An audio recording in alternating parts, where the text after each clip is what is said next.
அந்த ஆள் என்னை கண்ணா பின்னான்னு திட்டிவிட்டான் சார். அதை நினச்சா எனக்கு ரொம்ப வருத்தமாக இருக்குது அப்படின்னு சொல்லி கவலைப்பட்டார் ஒருத்தர். இதில் கவலைப்படுறதுக்கு என்ன இருக்குது அப்படின்னார் ஒரு பெரியவர். அவர் ஒரு மகான். என்ன சார் இப்படி சொல்கிறீங்க, ஒருத்தர் நம்ம பார்த்து திட்டுனா வருத்தமாக இருக்காதா அப்படின்னார்.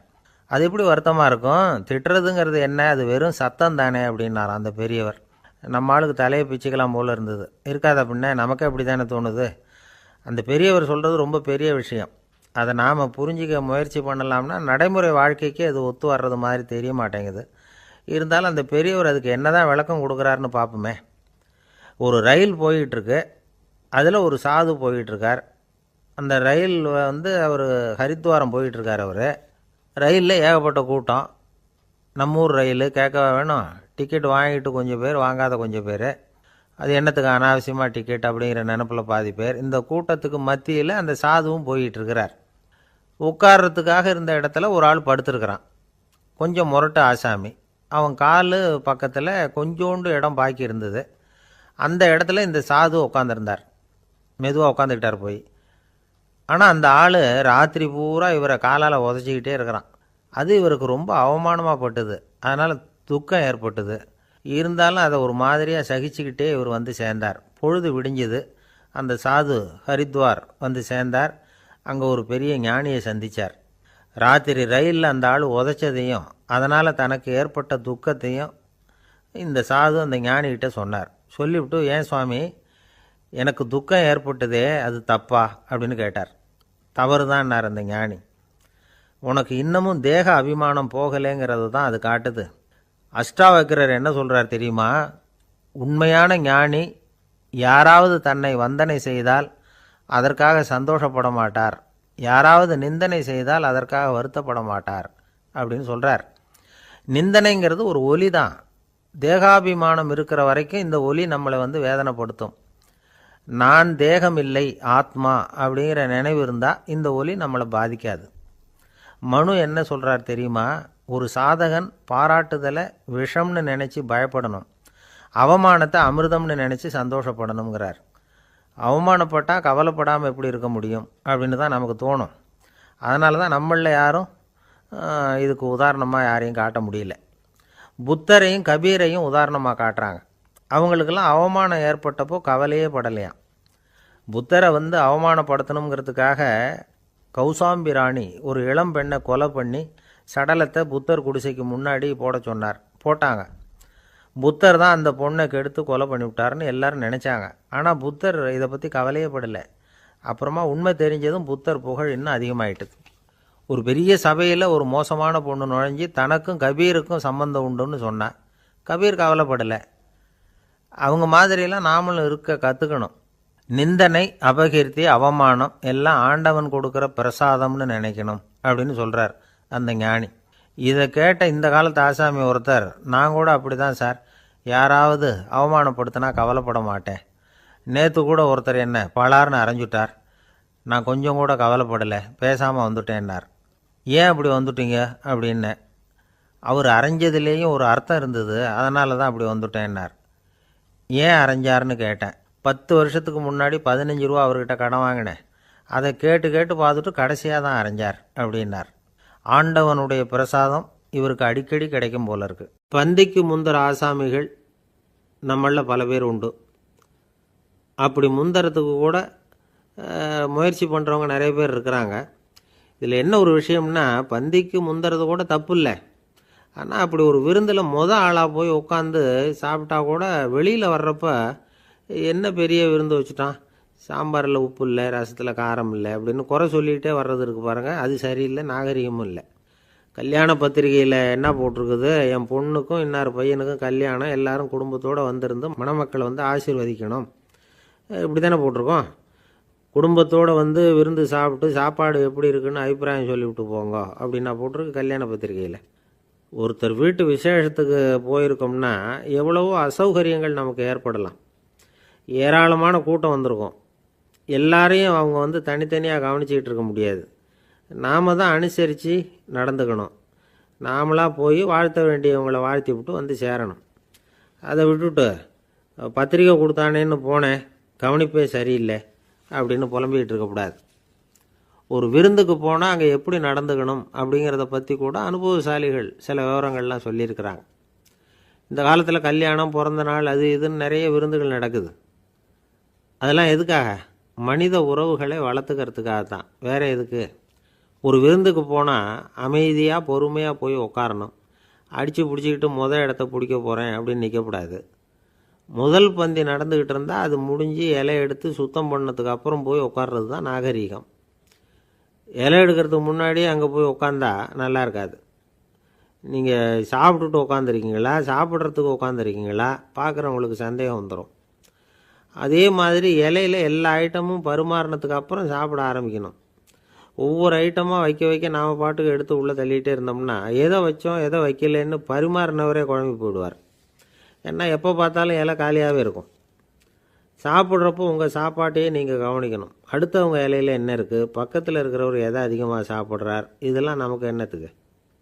எல்லாரும் சாப்பிட்டு முடிக்கிற வரைக்கும் பொறுமையாக இருக்கிறது தான் நல்லது. நீங்கள் மட்டும் திடீர்னு பாதியில் எழுந்திரிச்சு பக்கத்தில் இருக்கிறவங்களுக்கு சங்கடமாக இருக்குமேங்கிறதெல்லாம் யோசிக்காமல் நீங்கள் பாட்டு எழுந்திரிச்சு போகக்கூடாது. பக்கத்தில் உள்ளவங்க உங்களை எழுந்திரிக்க சொன்னால் எழுந்திரிச்சு போகலாம். விருந்துகளில் சாப்பாட்டை வீணாக்கிறதே ஒரு நாகரிகமாக போட்டுது. இந்த காலத்தில் சாப்பாட்டுக்கே கஷ்டப்பட்டுக்கிட்டு பல பேர் இந்த உலகத்தில் இருக்கிறப்போ சாப்பாட்டை வீணாக்கிறது எவ்வளோ பெரிய மோசங்கிறத நினச்சி பார்க்கணும். வேணுங்கிற அளவுக்கு கேட்டு வாங்கி சாப்பிட்றது தான் முறை. விருந்தில் இந்த பஃபே அப்படின்னு சொல்லி ஒரு முறை சொல்கிறாங்கல்ல, அதாவது உணவு வகைகளையெல்லாம் பொதுவாக ஒரு இடத்துல வச்சுடுறது, நமக்கு தேவையானதை நாமே எடுத்து ஒரு தட்டில் போட்டுக்கிட்டு சாப்பிட வேண்டியது. இதில் கூட சில பேர் தேவைக்கு அதிகமாக எடுத்து போட்டுக்கிட்டு வீணாக்குறாங்க. சில சமயம் கடைசியாக சாப்பிட போகிறவங்களுக்கு எல்லா ஐட்டமும் கிடைக்காம போகலாம். அதை போய் பெருசு பண்ணிகிட்டு இருக்கக்கூடாது. என்ன சார், இந்த அளவுக்கு கூடவா நாகரிகம் தெரியாமல் இருக்கிறோம், இதை போய் பெருசாக சொல்ல வந்துட்டீங்களே அப்படின்னு நினைக்கலாம். ஒருத்தர் 2 பேருக்கு இந்த விவரம் தேவைப்படலாம். அவங்க காதலையும் இது விழட்டுமேங்கிறதுக்காக தான் இது. ஒரு பெரிய கல்யாண விருந்து நடந்துக்கிட்டு இருந்தது. விருந்து மண்டபத்து வாசலில் ஒருத்தர் நின்றுக்கிட்டு வர்றவங்களையெல்லாம் ரொம்ப மரியாதையாக வணங்கி உள்ளே அனுப்பி வச்சுக்கிட்டு இருந்தார். எப்படி தெரியுமா? வர்றவங்க கையெல்லாம் பிடிச்சி முத்தம் கொடுத்து அதுக்கப்புறம் உள்ளே அனுப்பி வச்சுக்கிட்டு இருந்தாராம். கூட்டம்லாம் முடிஞ்சதுக்கப்புறம் அவர்கிட்ட போய் கேட்டிருக்கிறாங்க, சார், நானும் எவ்வளவோ விருந்துகளுக்கு போயிருக்கிறேன், இருந்தாலும் இவ்வளவு மரியாதையாக வர்றவங்க கைக்கெல்லாம் முத்தம் கொடுத்து வரவேற்கிறத இங்கே தான் பார்க்குறேன் அப்படின்னு சொன்னாங்க. அதுக்கு அவர் சொன்னார், அட போங்க சார், நான் முத்தம் கொடுக்கல, முந்தின பந்திக்கு சாப்பிட்டவங்களே அடுத்த பந்திக்கும் வர்றாங்களான்னு மோந்து பார்த்து அனுப்பி வச்சுக்கிட்டு இருந்தேன் அப்படின்னார். என்ன சார், உங்கள் பையன் என்ன செஞ்சுக்கிட்டு இருக்கிறான் இப்போ அப்படின்னு கேட்டார் ஒருத்தர். அடிக்கடி கண்ணாடி முன்னாடி நின்று அழகு பார்த்துக்கிட்டு இருக்கிறான் சார் அப்படின்னாரு அப்பா. இளம் பருவம் இப்படி தான் இருக்கும், அதையெல்லாம் சாதாரணமாக நினச்சிடாதீங்க அப்படின்னாரு அவர். என்ன சார் சொல்கிறீங்க, கண்ணாடி முன்னாடி நின்றுக்கிட்டு நேரத்தை வீணாக்கிக்கிட்டு இருக்கான், அதை ஒரு பெரிய விஷயமா நான் நினைக்கணுமா அப்படின்னாரு இவர். இளம் பருவத்தில் இளைஞர்களுக்கும் சின்ன பொண்ணுங்களுக்கும் அடிக்கடி கண்ணாடியில் பார்க்கணும்னு தோணும். அது வெறுமனே அழகு பார்க்குறது மட்டும் இல்லை, அவங்க தங்களையே தேடி கண்டுபிடிக்கிற ஒரு முயற்சி அது. இது ஒரு மனோதத்துவ விளைவு. இது வரைக்கும் சின்ன பிள்ளையாக இருந்துட்டோம், இனிமேல் நாமளும் மற்றவங்க மாதிரி மனிதர்கள் தான் அப்படிங்கிற உணர்வு அவங்களுக்கு வருது. தங்களோட முகம் எப்படி இருக்குது, அழகு எப்படி இருக்குது, உடம்பு நேரம் எப்படி இருக்குது, முடி எப்படி இருக்குது அப்படிங்கிறதையெல்லாம் கண்டுபிடிக்கிறாங்க. அதுக்கப்புறம் இன்னொரு ஆணோ பொண்ணோ தன்னை கவனிக்கணும் அப்படின்னு நினைக்கிறாங்க. இதெல்லாம் மனோதத்துவ உண்மைகள், இதெல்லாம் இயற்கை. இதை பார்த்துட்டு பெற்றவங்க பிள்ளைங்க கெட்டு போட்டாங்க அப்படின்னு நினைக்கக்கூடாது, அவங்கள திட்டிக்கிட்டே இருக்கக்கூடாது. இன்றைக்கி பல குடும்பங்களில் இதுதான் நடந்துக்கிட்டு இருக்குது. மனுஷ வாழ்க்கையிலேயே இப்படியும் இல்லாத அப்படியும் இல்லாத ஒரு பருவம் இளம் பருவம். 13லேருந்து 19 வயசுக்கு உட்பட்ட ஆண்கள் பெண்கள் இந்த வகையை சேர்ந்தவங்க, டீனேஜ் குரூப். இவங்கள சின்னவங்கன்னு நினச்சிட முடியாது, பெரியவங்கன்னு நினச்சிட முடியாது. இவங்க ரொம்ப சென்சிட்டிவ். சமூகம் நினச்சா இவங்களை நல்லவங்களாகவும் ஆக்கலாம், கெட்டவங்களாகவும் ஆக்கலாம். கொஞ்சம் அக்கறை எடுத்துக்கிட்டால் பெரிய பெரிய மேதைகளையும் விஞ்ஞானிகளையும் உருவாக்கலாம். ஆனால் நடக்கிறது என்ன தெரியுமா, அநேகமாக இவங்களை யாருமே சரியாக புரிஞ்சுக்கிறது இல்லை, இவங்களை சரியாக நடத்துறதும் இல்லை. இது வரைக்கும் நாம் சொல்கிறத கேட்டுக்கிட்டு இருந்தான், இப்போல்லாம் அவன் இஷ்டத்துக்கு நடக்க ஆரம்பிச்சுட்டான் அப்படின்னு வருத்தப்படுற பெற்றோர்கள் அதிகம். இது வருத்தப்படுற விஷயம் இல்லை, சந்தோஷப்பட வேண்டிய விஷயம். உங்கள் புள்ள சொந்தமாக யோசிக்க ஆரம்பிக்கிறதும் நடந்துக்க ஆரம்பிக்கிறதும் ஒரு தப்பான விஷயமா? அவன் கடைசி வரைக்கும் உங்கள் பேச்சையே கேட்டுக்கிட்டு இருக்கணுங்கிறது என்ன நியாயம்? இன்றைக்கி இளைஞர்களை பெரியவங்க தப்பாக புரிஞ்சுக்கிட்டு தவறாக நடத்துறதுனால தான் அவங்களுக்கு வெறுப்பு, எரிச்சல், மனக்கசப்பு எல்லாம் உண்டாகுது. பெற்றவங்க சரியாக மதிக்கிறது இல்லை அப்படிங்கிற ஒரே காரணத்தினாலேயே வீணாக போகிற பிள்ளைங்க இன்றைக்கி அதிகம். சரி, பெற்றவங்களுக்கு இன்றைக்கி என்ன தான் புத்தி சொல்ல வர்றீங்க அப்படின்னு கேட்குறீங்களா? நாம் எதையும் சொல்ல வரல, ஆனால் அது சம்பந்தமான சில நிபுணர்கள் சொல்லியிருக்கிறத உங்கள் காதில் போட்டு வைக்கலாம். அது என்னென்னா, பிள்ளைங்க கிட்ட அன்பு செலுத்துங்க. குழந்தையா இருந்தப்போ எவ்வளவு பாசமாக இருந்தீங்க, வளர வளர அதை ஏன் குறைச்சிக்கிறீங்க? பெற்றவங்களின் அன்பான வார்த்தைகளுக்கு ஏங்குறவங்க தான் இன்றைய இளைஞர்கள். அவங்க எதை சொன்னாலும் அதை அக்கறையாக காது கொடுத்து கேளுங்க, அலட்சியப்படுத்தாதீங்க. அவங்க விரும்புகிறது உங்கள்கிட்டேருந்து ஒரு மதிப்பு, மரியாதை, அங்கீகாரம், இவ்வளவுதான். அவங்க அவங்களாவே முடிவுகள் எடுக்கட்டும், அதுக்கு நீங்கள் உதவியாக இருங்க, அது போதும். மற்றவங்க முன்னாடி, முக்கியமாக அவங்க நண்பர்கள் முன்னாடி அவங்கள பற்றி மட்டமாக பேசாதீங்க. அவங்கக்கிட்ட பொய் சொல்லக்கூடாது. நீங்கள் சொன்னது பொய்ன்னு தெரிஞ்சு போச்சுன்னா உங்கள் பேரில் அவங்களுக்கு இருக்கிற மதிப்பு போயிடும், நம்பிக்கை போயிடும். அவங்களுக்கு முன்னாடி நீங்கள் சண்டை போடக்கூடாது. உங்கள் பிள்ளைய எப்பவும் இன்னொரு பிள்ளையோட ஒப்பிட்டு பேசுகிற வேலையே வேணாம். கூட பிறந்த மற்றவங்களோட கூட ஒப்பிடக்கூடாது. இப்படி செஞ்சால் அவன் உங்ககிட்டையும் பிரியமாக இருக்க மாட்டான், அவங்ககிட்டையும் பிரியமாக இருக்க மாட்டான். புள்ள எங்கே போகிறான், என்ன பண்ணுறான் அப்படின்லாம் துப்பறிஞ்சிக்கிட்டு இருக்கக்கூடாது. இளைஞர்கள் தனிமையை விரும்புகிறவங்க. அவங்கள பெட்டியில் வச்சு மூடி பாதுகாக்கணும்னு நினைக்கக்கூடாது. அவங்கள எப்படி பாதுகாக்கிறது அப்படிங்கிறது அவங்களுக்கே தெரியும். உங்கள் புள்ள எப்படி நடந்துக்கணும்னு நீங்கள் எதிர்பார்க்குறீங்களோ அது மாதிரி நீங்கள் நடந்து காட்டுங்க, அது போதும். ஒரு வீட்டில் அப்பாவும் அம்மாவும் பேசிக்கிட்டு இருக்கிறாங்க. என்னங்க, நம்ம பொண்ணு பெரியவளாயிட்டா, அடிக்கடி கண்ணாடி முன்னாடி போய் நின்றுக்கிட்டு இருக்கிறா, சீக்கிரமாக ஒரு பையனை பார்த்து கல்யாணத்தை முடிக்காமல் இப்படி மசன்னு கல் மாதிரி உட்காந்துருக்குறீங்களே அப்படின்னு சத்தம் போட்டாங்க அந்த அம்மா. அவசரப்படாத, பார்க்குறதுக்கு கண்ணுக்கு அழகாக லட்சணமாக புத்திசாலியாக ஒரு பையன் கிடைக்க வேணாமா, அதுதான் பார்த்துக்கிட்டு இருக்கிறேன் அப்படின்னார் அப்பா. இதுக்கு அந்த அம்மா சொல்கிறாங்க, எங்கள் அப்பா இப்படியெல்லாம் நினச்சிக்கிட்டு இருந்திருந்தா எனக்கு கல்யாணமே ஆயிருக்காது தெரியுமா அப்படின்னாங்களாம். இந்த உலகத்தில் எல்லாருக்கும் மகிழ்ச்சி தரக்கூடிய ஒரு பொருள் எது? இது ஒரு முக்கியமான கேள்வி. இந்த கேள்விக்கு பொருத்தமான ஒரு பதிலை உங்களால் சொல்ல முடியுமா? அதாவது கொஞ்சம் யோசித்து பார்த்தா பணம்னு சொல்லலாமா? இப்போ கையில் காசு இல்லாதவங்ககிட்ட ஒரு 10 ரூபாயை கொடுத்தா அது அவனுக்கு சந்தோஷத்தை கொடுக்கும். ஏற்கனவே வருமான வரி பிரச்சனையில் சிக்கி இருக்கிறவர்கிட்ட இன்னும் கொஞ்சம் பணம் இந்தாங்கன்னு சொல்லி கொடுத்தோம்னா அது அவருக்கு சங்கடத்தை தான் கொடுக்கும். அதனால் அந்த கேள்விக்கு பணங்கிறது பொருத்தமான பதிலாக இருக்க முடியாது. கேள்வி என்னன்னா, இந்த உலகத்தில் எல்லாருக்கும் மகிழ்ச்சி தரக்கூடிய ஒரு பொருள் எது? சரி, இனிப்புன்னு சொல்லலாமா? ஏன்னா எல்லாருக்கும் இனிக்க தானே செய்யும். அதுலேயும் ஒரு சிக்கல் இருக்குது. சர்க்கரை வியாதிக்காரங்களுக்கு அது என்ன சந்தோஷத்தையா கொடுக்கும்? ஆக எல்லாருக்கும் வேறுபாடு எதுவும் இல்லாமல் மகிழ்ச்சியை கொடுக்கக்கூடியது வேறு ஏதோ ஒன்று இருக்குது. அது என்னன்னு கண்டுபிடிக்கணும். அதுதான் இன்றைக்கி தகவல். இப்போ அதை கண்டுபிடிக்கணும்னா இந்த கதையை கேட்கணும். அது என்ன கதைன்னா, ஒரு ஊரில் ஒரு ராஜா இருந்தார். அவருக்கும் இதே சந்தேகம் வந்துட்டுது. அதாவது எல்லாருக்கும் இன்பம் தரக்கூடிய பொருள் எது அப்படின்னு. இதுக்கு பதில் தெரிஞ்சுக்கிறதுக்கு ஆசைப்பட்டார். சரி, அதுக்கு என்ன செய்யலாம்னு யோசனை பண்ணார். நாட்டு மக்களுக்கு பகிரங்கமாக ஒரு அறிவிப்பு கொடுத்தார். நம்ம நாட்டு மக்கள் இன்பம் தரக்கூடிய பொருள் எதுன்னு நினைக்கிறாங்களோ அதை கொண்டுக்கிட்டு அரண்மனையில் உள்ள கண்காட்சி மண்டபத்தில் வைக்கலாம்.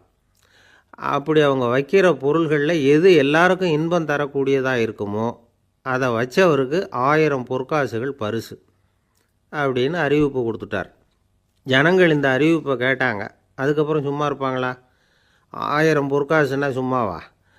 அவங்க கையில் என்னென்ன கிடைச்சதோ அதையெல்லாம் கொண்டாந்து அரண்மனை காட்சி மண்டபத்தில் வச்சுட்டாங்க. அதுக்கப்புறமா ராஜா அங்கே வந்தார். ஒவ்வொன்றா பார்த்துக்கிட்டே வந்தார். முதல்ல ஒரு குயில் இருந்தது, இனிமையாக பாடக்கூடிய குயில். இந்த குயிலோட இன்னிசை எல்லாருக்கும் இன்பம் தரக்கூடியது தான். இருந்தாலும் காது கேட்காதவங்களுக்கு இந்த இசை எப்படி இன்பம் தர முடியும்? அதனால் இது சரியில்லைன்னு விட்டார். அடுத்தபடியாக போனார். அங்கே என்ன வச்சுருக்குறாங்கன்னு பார்த்தா ஒரு அழகான மயில் அங்கே தோகை விரித்து ஆடிக்கிட்டு இருக்குது. இந்த மயிலோட ஆட்டம் மனசுக்கு இன்பம் தரக்கூடியது தான். இருந்தாலும் பார்வை இல்லாதவங்க இந்த ஆட்டத்தை பார்த்து ரசிக்க முடியுமா? முடியாது. அதனால் இதுவும் சரியில்லை அப்படின்னு சொல்லிவிட்டார். அதுக்கு அடுத்தபடியாக போனார். பல வகையான இனிப்பு பண்டங்களை வச்சுருந்தாங்க. பார்த்தார், வயசானவங்களுக்கும் நோயாளிகளுக்கும் இது இன்பம் தராது, துன்பம் தான் கொடுக்கும் அப்படின்னார். இப்படி ஒவ்வொன்றா பார்த்துக்கிட்டே போகிறார். அழகான மலர்கள், கனிகள், ஓவியங்கள் எதுவுமே பொருத்தமாக தெரியல. சகல பேருக்கும் இன்பம் தரக்கூடிய வகையில் எதுவும் இல்லை. கடைசியாக வந்தார். அங்கே ஒரு களிமண் பொம்மை இருந்தது. அது என்ன பொம்மை தெரியுமா? பசியால் வாடி இருக்கிற ஒருத்தருக்கு ஒரு அம்மா இனிமையாக பேசிக்கிட்டு சோறு போடுறது மாதிரி அந்த பொம்மையை செஞ்சுருந்தாங்க. அதுக்கு கீழே அன்பு அப்படின்னு எழுதியிருந்து தான். ராஜா பளிச்சுன்னு ஒரு முடிவுக்கு வந்தார். அந்த பொம்மையை செஞ்ச சிற்பியை வரவழைச்சார், பரிசு கொடுத்தார். அன்பு ஒன்று தான் எல்லாருக்கும் இன்பம் அளிக்கக்கூடிய பொருள். காது கேட்காதவங்களும் அதை கேட்க முடியும், பார்வை இல்லாதவங்களும் அதை பார்க்க முடியும், குழந்தைகளும் அதை உணர முடியும் அப்படின்னு அதுக்கு விளக்கம் கொடுத்தார் அந்த மன்னர். இந்த உலகத்தில் எல்லாருக்கும் மகிழ்ச்சி தரக்கூடிய ஒரு பொருள் அன்பு தான். அதை புரிஞ்சுக்கிட்டு தான் சில கணவன்மார்கள் மனைவி பேரில் ரொம்ப அன்பை காட்டிக்கிறது வழக்கம். ஒரு வீட்டு வாசப்படி பக்கமாக மழைக்கு வந்து ஒதுங்கினார் ஒருத்தர். மழை தூரிக்கிட்டு இருந்தது, இருட்டு நேரம். அந்த வீட்டில் இருந்தவர், இன்றைக்கி ராத்திரி வேணும்னா இங்கேயே தங்கிட்டு காலையில் போங்க அப்படின்னார். உடனே இவர் சொன்னார், ரொம்ப நன்றிங்க, ஒரு 10 நிமிஷத்தில் இதை வந்துவிடுறேன் அப்படின்னு சொல்லிவிட்டு எங்கேயோ ஓடினார். 10 நிமிஷம் கழித்து திரும்பி வந்தார். ஆமாம், எங்கே போயிட்டு வந்தீங்கன்னு கேட்டார் வீட்டில் இருந்தவர். நேராக எங்கள் வீட்டுக்கு போய் மனைவிக்கிட்ட இன்றைக்கி ராத்திரி இங்கேயே தங்கிக்கிறேன்னு சொல்லிவிட்டு வந்துவிட்டேன் அப்படின்னார் அவர். அன்பில் இது ஒரு ரகம். ஒருத்தர் ரொம்பவும் மகிழ்ச்சியாக வந்துக்கிட்டு இருந்தார். என்ன விஷயம்னு விசாரித்தேன். நான் தோற்று போயிட்டேன், அதுதான் மனசுக்கு மகிழ்ச்சியாக இருக்குது அப்படின்னார். எனக்கு இது ரொம்ப ஆச்சரியமாக போச்சு. இந்த உலகத்தில் தோற்று போகிறவங்க யாரும் மகிழ்ச்சியாக இருக்கிறதில்ல. அப்படி இருக்கிறப்ப இவர் இப்படி சொல்கிறாரே, எங்கே தோற்று போனீங்கன்னு கேட்டேன். அதுக்கப்புறம் தான் அவர் விவரமாக சொன்னார். என்னோட 5 வயசு குழந்தையோடு நான் விளையாடிக்கிட்டு இருந்தேன். அந்த விளையாட்டில் என் குழந்தை ஜெயிச்சு விட்டுது, நான் தோற்று போயிட்டேன் அப்படின்னார் ரொம்ப உற்சாகமாக. நான் யோசித்து பார்த்தேன்.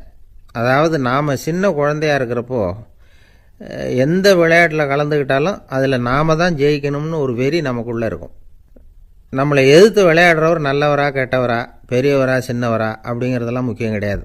அவர் தோற்று போகணும், நாம் ஜெயிக்கணும், அதுதான் முக்கியம். எதிரியை சந்தோஷப்படுத்த விளையாடுகிற கலை அப்போ நமக்கு தெரியறதில்ல. வாழ்க்கையில் ஒரு பக்குவம் வந்ததுக்கு அப்புறம் வெற்றி பெறணுங்கிற மன அழுத்தம் போயிடுது. போட்டியில் ஜெயிக்கணுங்கிறத விட குழந்தையை சந்தோஷப்படுத்தணுங்கிறது முக்கியமாக போச்சு. ஜெயிக்கணுங்கிற வெறி ஓடி போட்டுது. ஒரு குழந்தையாக இருந்தப்போ நம்ம வளர்ச்சிக்கு உதவிய வெறி பெரியவனானதுக்கு பிறகு நமக்கு எதிரியாக மாறுது. அதை சரியான சமயத்தில் நாம் புரிஞ்சுக்கிட்டோம்னா போதும், நாம் பொழைச்சிக்கலாம். ஒவ்வொரு மனுஷனுமே வாழ்க்கையோட அடுத்த கட்ட வளர்ச்சியில் அடி எடுத்து வைக்கிற நேரத்தில் தன்கிட்ட இருந்து ஏதோ ஒரு குணத்தை அல்லது தன் குணம் இருந்த ஏதோ ஒரு உறவை நாம் இழக்கத்தான் வேண்டியிருக்குது. ஒரு கட்டம் வரைக்கும் உதவியாக இருந்த குணம் அடுத்த கட்டத்துக்கு தடையாக கூட மாறிடலாம். இந்த பரிமாண மாற்றத்துக்கு உள்ளாகிற ஒவ்வொருத்தரும் பிரத்யட்சமாக இதை உணர்றாங்க. ஆனால் பல பேர் எப்படின்னா, பழசை திறந்துவிட்டு புதிய கொள்கைகளை உருவாக்கிக்கிறதுக்கு இஷ்டம் இல்லாமல் இருந்துவிடுறாங்க, அல்லது அப்படி செய்ய முடியாமல் தவிக்கிறாங்க. இதையெல்லாம் மீறி அந்த பழசை திறந்துவிட்டா அதை இழந்ததால் உண்டாகிற மன அழுத்தம் சில காலத்துக்கு வருத்திக்கிட்டு தான் இருக்கும், வேறு வழி இல்லை. ஆரோக்கியமான ஒரு முன்னேற்றத்துக்காக அந்த மன அழுத்தத்தை தாங்கிக்கத்தான் வேணும் அப்படிங்கிறாரு அந்த உலக புகழ்பெற்ற மேதை ஒருத்தர், இந்த ஸ்காட் பெக் அப்படிங்கிறவர். பிறந்த நாள் முதல் இதுதான் சரி அப்படின்னு கற்பிக்கப்பட்டு வந்த ஒவ்வொரு தத்துவத்தையும் தங்களுடைய வளர்ச்சிக்கு தகுந்த மாதிரி மாற்றி அர்த்தப்படுத்தி கொள்ள முடியாமல் வாழ்க்கை சூழலில் அப்படியே அரைப்பட்டு தூளாகிறவர்கள் தான் ரொம்ப தவிக்கிறாங்களாம். இதுதான் அவருடைய கருத்து. பெரும்பாலும் மனிதர்களுடைய நடுத்தர வயசில், அதாவது 30 தாண்டுகிற சமயத்தில் தான் இந்த தவிப்பு உண்டாகுதான். இதை தான் மேற்கத்திய நாடுகளில் அடிக்கடி மிட் லைஃப் கிரைசிஸ் அப்படின்னு சொல்கிறாங்க. அப்பப்போ பழசையெல்லாம் தொலைச்சி விட்டு புதுசாக பிறக்கிறதுக்கு கற்றுக்கணும். ஒவ்வொரு நிமிஷத்தையும் அந்த நிமிஷத்துக்கு ஏற்ற சித்தாந்தம் கொண்டவர்களாக சந்திப்போம் அப்படிங்கிறார் அந்த உளவியல் நிபுணர். இப்படி பழகிக்கிட்டால் வாழ்க்கை இன்பமயம், இல்லைன்னா தவிப்பு மயம்தான். பழசை தொலைக்க முடியாதவர்களில் எத்தனையோ பேர் உண்டு, எத்தனையோ ரகம் உண்டு. அதில் வேடிக்கையான நண்பர்களும் உண்டு. ஒருத்தர் நண்பர் வீட்டுக்கு போனார். அவர் ஏதோ இனிப்பு பலகாரம் கொடுத்து சாப்பிட சொல்லியிருக்கிறாங்க அவங்க வீட்டில். இவர் சாப்பிட்டு பார்த்துட்டு சொன்னாராம், சார் 6 மாதத்துக்கு முன்னாடி ஒரு தடவை இங்கே வந்தேன், அப்போது ஒரு இனிப்பு பலகாரம் கொடுத்தீங்க, அது இதை விட நல்லா இருந்தது சார் அப்படின்னாராம். அப்போ செஞ்ச அதே இனிப்பு பலகாரம் தான் சார் இதுவும் அப்படின்னாராம் அவர். ஊருக்கு வெளியில் அமைதியான ஒரு இடம், அங்கே ஒரு ஆசிரமம், அங்கே ஒரு சாமியார். அவர் தினமும் நல்ல போதனைகள்லாம் செய்வார். பல பேர் போய் அங்கேயே சில நாள் தங்கி இருந்து அவர் சொல்கிற அறிவுரைகளை எல்லாம் கேட்டுக்கிட்டு வர்றது வழக்கம். ஒரு தடவை அவரை பார்த்துட்டு போகிறதுக்காக 3 வெளியூர் தம்பதிகள் வந்தாங்களாம். அந்த மடத்திலேயே சாப்பிட்டுக்கிட்டு தங்கி இருந்து அவங்களுடைய போதனைகளை கேட்டுக்கிட்டு போகணுங்கிறது அவங்க நோக்கம். காலையில் குளிச்சுட்டு பூஜையில் உட்காந்தார் அந்த சுவாமி. இவங்களும் குளிச்சுட்டு அந்த பூஜையை பார்க்குறதுக்காக அவர் முன்னாடி உட்காந்தாங்க. பூஜை ஆரம்பமாச்சு. சம்பிரதாயப்படி அது ரொம்ப நேரம் நடந்துக்கிட்டே இருக்குது. இவங்களுக்கு நல்ல பசி இருந்தாலும் இந்த நேரத்தில் அதை எப்படி வெளியில் காட்டிக்கிறது? பேசாமல் இருந்தாங்க. அந்த சுவாமி பூஜையை முடித்தார். அதுக்கப்புறம் பேச ஆரம்பித்தார். பேச்சு அருமையாக தான் இருந்தது, அமிர்தமாக தான் இருந்தது. இருந்தாலும் இவங்களுக்கு இருக்கிற வயிற்று பசி அது சரியாக கவனிக்க விடலை. அந்த சுவாமியே இதை கவனித்ததா தெரியல. இவங்களுக்கு மனசுக்குள்ளே ஒரு எண்ணம், உள்ளே சாப்பாடு தயாராகிட்டு இருக்கும் போல இருக்குது, இந்த பேச்சு முடிஞ்சதும் நம்மளை உள்ளே அழைச்சிட்டு போய் சாப்பாடு போடுவாங்கன்னு நினைக்கிறோம் அப்படின்னு இவங்களாம் நினச்சிக்கிட்டாங்க. ஆனால் சுவாமி இதை பற்றி எதுவுமே பேசலை, கண்டுக்கலை. ஒரு அம்மாவால் அதுக்கு மேலே சும்மா இருக்க முடியுமா? முடியல. சாப்பாட்டை கவனிக்கலாமா அப்படின்னு சொல்லி மெதுவாக ஆரம்பித்தாங்க. கவனிக்கலாமே அப்படின்னு உள்ளே அழைச்சிட்டு போனார் சுவாமி. இவங்க ரொம்ப அவசரமாக எழுந்திரிச்சு உள்ளே ஓடினாங்க. அங்கே ஒரு மேஜை மேலே ஒரு கிண்ணம் மூடி இருந்தது. இதுதான் சாப்பாட்டு மேஜை போல இருக்குது, இங்கே சாப்பாடு வந்துடும் அப்படின்னு நினச்சாங்க. உடனே போய் சுற்றி உக்காந்துக்கிட்டாங்க. சுவாமி அந்த கிண்ணத்தை எடுத்து அந்த அம்மா கிட்ட கொடுத்தார். அவங்க அதை வாங்கி மூடியை திறந்து பார்க்குறாங்க. உள்ளே ஒரு சாவி இருக்குது. சரிதான், இது சமையலறை சாவி போல் இருக்குது, அங்கே போய் அதை திறந்து சாப்பாட்டை நாமே எடுத்துக்கிட்டு வந்து இங்கே வச்சுக்கிட்டு சாப்பிட்ணும் போல இருக்குது அப்படின்னு நினச்சாங்க. சாவி இருக்கு இல்லையா, வாங்க பூட்டு நிறையா காட்டுறேன் அப்படின்னு சுவாமி அவங்கள அழைச்சிட்டு போனார், காட்டினார். இவங்க அந்த அறையை ரொம்ப ஆவலோடு திறந்தாங்க. உள்ளே பார்த்தா அங்கே அரிசி, பருப்பு, விதவிதமான காய்கறி எல்லாம் இருக்குது.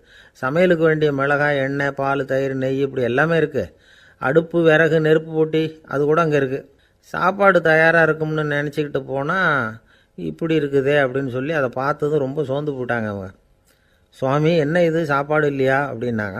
அதுதான் சாப்பாட்டுக்கு வேண்டிய எல்லாம் இங்கே இருக்குதே, அடுப்பு மூட்டி நீங்கள் தான் அவங்கவுங்க ருசிக்கு தகுந்த மாதிரி சமைச்சிக்கணும். இந்த சன்னியாசிக்கு எப்படி சமைக்க தெரியும் அப்படின்னு கேட்டார் சுவாமி. சாப்பாடு தயாராக இருக்கும்னு நாங்கள் எதிர்பார்த்தோம் அப்படின்னாங்க.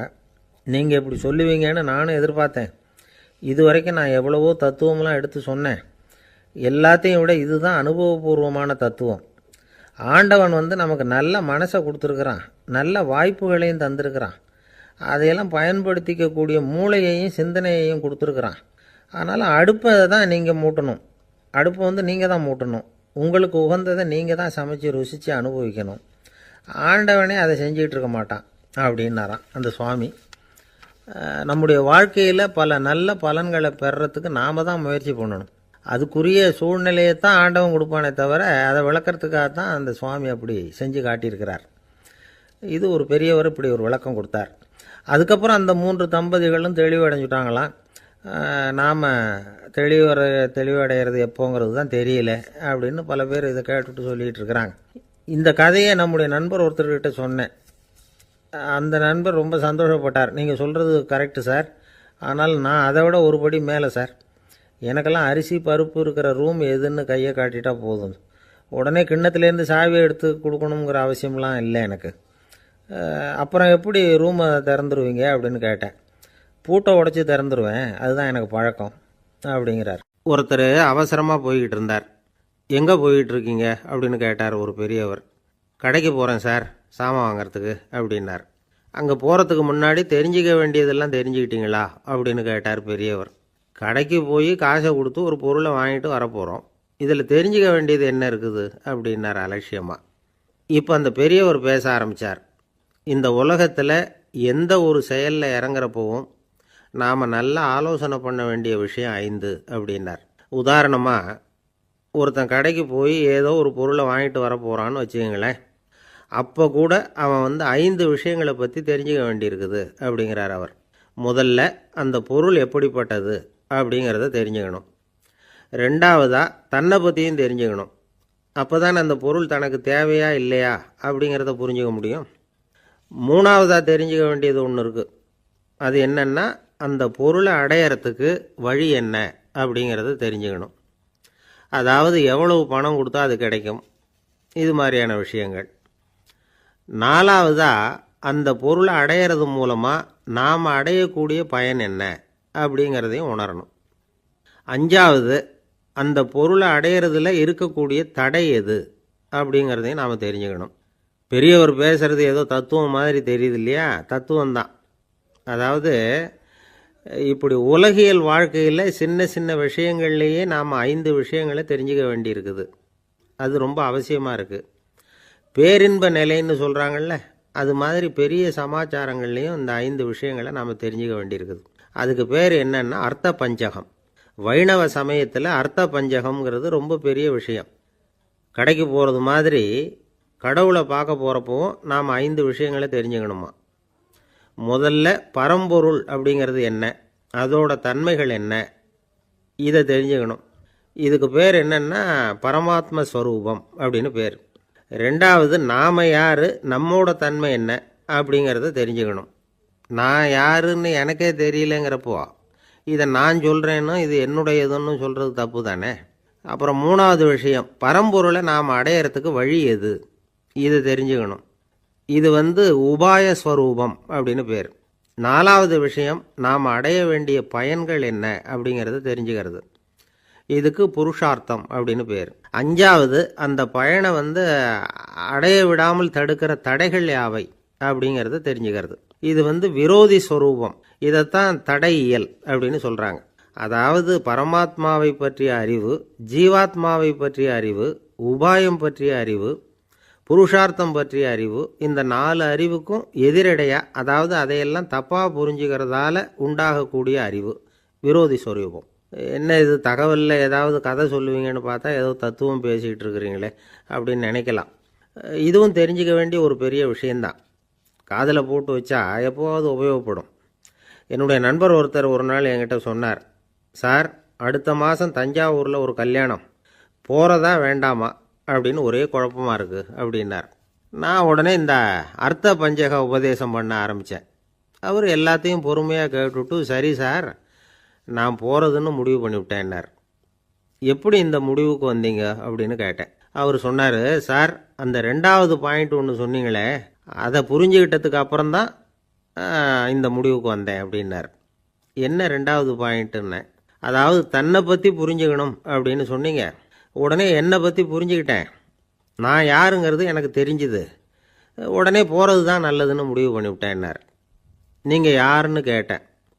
நான் தான் சார் அந்த கல்யாணத்தில் தாலி கட்ட வேண்டிய மாப்பிள்ளை அப்படின்னார். அன்பாக இருக்கணும்னு அநேக பெரியவங்க சொல்லியிருக்கிறாங்க. நாமளும் அதை கேட்டுவிட்டு அன்பு காட்டுறதுக்கு தயாராக தான் இருக்கிறோம். அதை வாங்கிறதுக்கு தான் ஆளை காணும். இருந்தாலும் அன்பில் எத்தனையோ வகை உண்டு. அதை சரியாக புரிஞ்சுக்கிட்டு அதுக்கப்புறம் அன்பு காட்ட ஆரம்பிக்கணும். வகையை புரிஞ்சிக்காமல் அன்பு காட்டினா வம்பில் மாட்டிக்க வேண்டியது தான். அன்புன்னா சாதாரணமாக நினச்சி விடாதீங்க. அதில் எவ்வளோ விதம் தெரியுமா? இரக்கம், கருணை, காருண்யம், பந்துத்துவம், பட்சம், பாசம், நேசம், விசுவாசம், அபிமானம், காதல், பக்தி, இப்படி பல விதமாக அதை பற்றி சொல்லி வச்சிருக்கிறாங்க பெரியவங்க. இந்த வார்த்தைகள்லாம் நாம் கேள்விப்பட்டது தான். இருந்தாலும் அதுகளுக்குள்ளே என்ன வித்தியாசம்னு கேட்டால் சரியாக சொல்ல தெரியாது. அதனால் இந்த வார்த்தைகளுக்கெல்லாம் பெரியவங்க என்ன விளக்கம் சொல்கிறாங்கன்னு இப்போ பார்க்கலாம். எளியவர்கள் மேலே செலுத்துகிற அன்பு இருக்கு பாருங்கள், அதுக்கு இரக்கம்னு பேர். அறிவு பலம், சரீர பலம், இது ரெண்டும் இல்லாதவங்க மேலே, அதாவது வலிமையற்றவர்கள் மேலே செலுத்துகிற அன்பு இருக்கு பாருங்க, அதுதான் கருணை. எறும்புலேருந்து யானை வரைக்கும் சகல ஜீவராசிகள் மேலேயும் காட்டுற அன்புக்கு காருண்யம்னு பேர், ஜீவகாருண்யம். சிபி சக்கரவர்த்தி காட்டின அன்பு இந்த ரகம். உறவினர்கள், சொந்தக்காரங்க, அவங்க வசதியாக இருந்தாலும் வறுமையில் இருந்தாலும் வித்தியாசம் இல்லாமல் காட்டுற அன்பு இருக்கு பாருங்க, அதுக்கு பேர் பந்துத்துவம். ஒரு எஜமானன் வேலையாள்கிட்ட காட்டுற அன்பு இருக்கு பாருங்க, அதுக்கு பேர் தான் பட்சம். அவனும் தன்னை மாதிரி மனுஷன்தாங்கிற நினைப்பு வேணும். ஒரு தாய் தன்னுடைய குழந்தை மேலே, ஒரு குழந்தை தன்னுடைய தாய் மேலே செலுத்துகிற அன்புக்கு பாசம்னு பேர். ஈருடல் ஓர் உயிர்னு நினைக்கிறது இது. ராமரும் கௌசலையும் இதுக்கு உதாரணம். தம்மை ஒத்த நண்பர்கள்கிட்ட செலுத்துகிற அன்புக்கு நேசம்னு பேர். வயசு, செல்வம், அந்தஸ்து, இந்த வித்தியாசமெல்லாம் பார்க்காம அவங்க சுக துக்கத்தில் சமபங்கு எடுத்துக்கிறது இது. கிருஷ்ணன் குசேலர்கிட்ட காட்டினது இந்த ரகம். வேலை செய்கிறவன் முதலாளிகிட்ட காட்டுற அன்புக்கு விசுவாசம்னு பேர். தேசத்து மேலேயும் தாய்மொழி பேர்லையும் செலுத்துகிற அன்புக்கு அபிமானம்னு பேர். தேசாபிமானம்னு சொல்கிறோமே, இதுதான். ஒரு கணவன் மனைவி பேரில் காட்டுற அன்புக்கு காதல்னு பேர். கடவுள் பேரில் செலுத்துகிற அன்புக்கு பக்தின்னு பேர். இப்படி அன்புல பல ரகம் இருக்கிறப்போ அதில் உள்ள வித்தியாசம் தெரியாமல் இடம் மாற்றி அன்பு காட்டினா இடைஞ்சல் தான். சரி, இந்த அன்பை பற்றி விஞ்ஞானம் என்ன சொல்லுது தெரியுமா?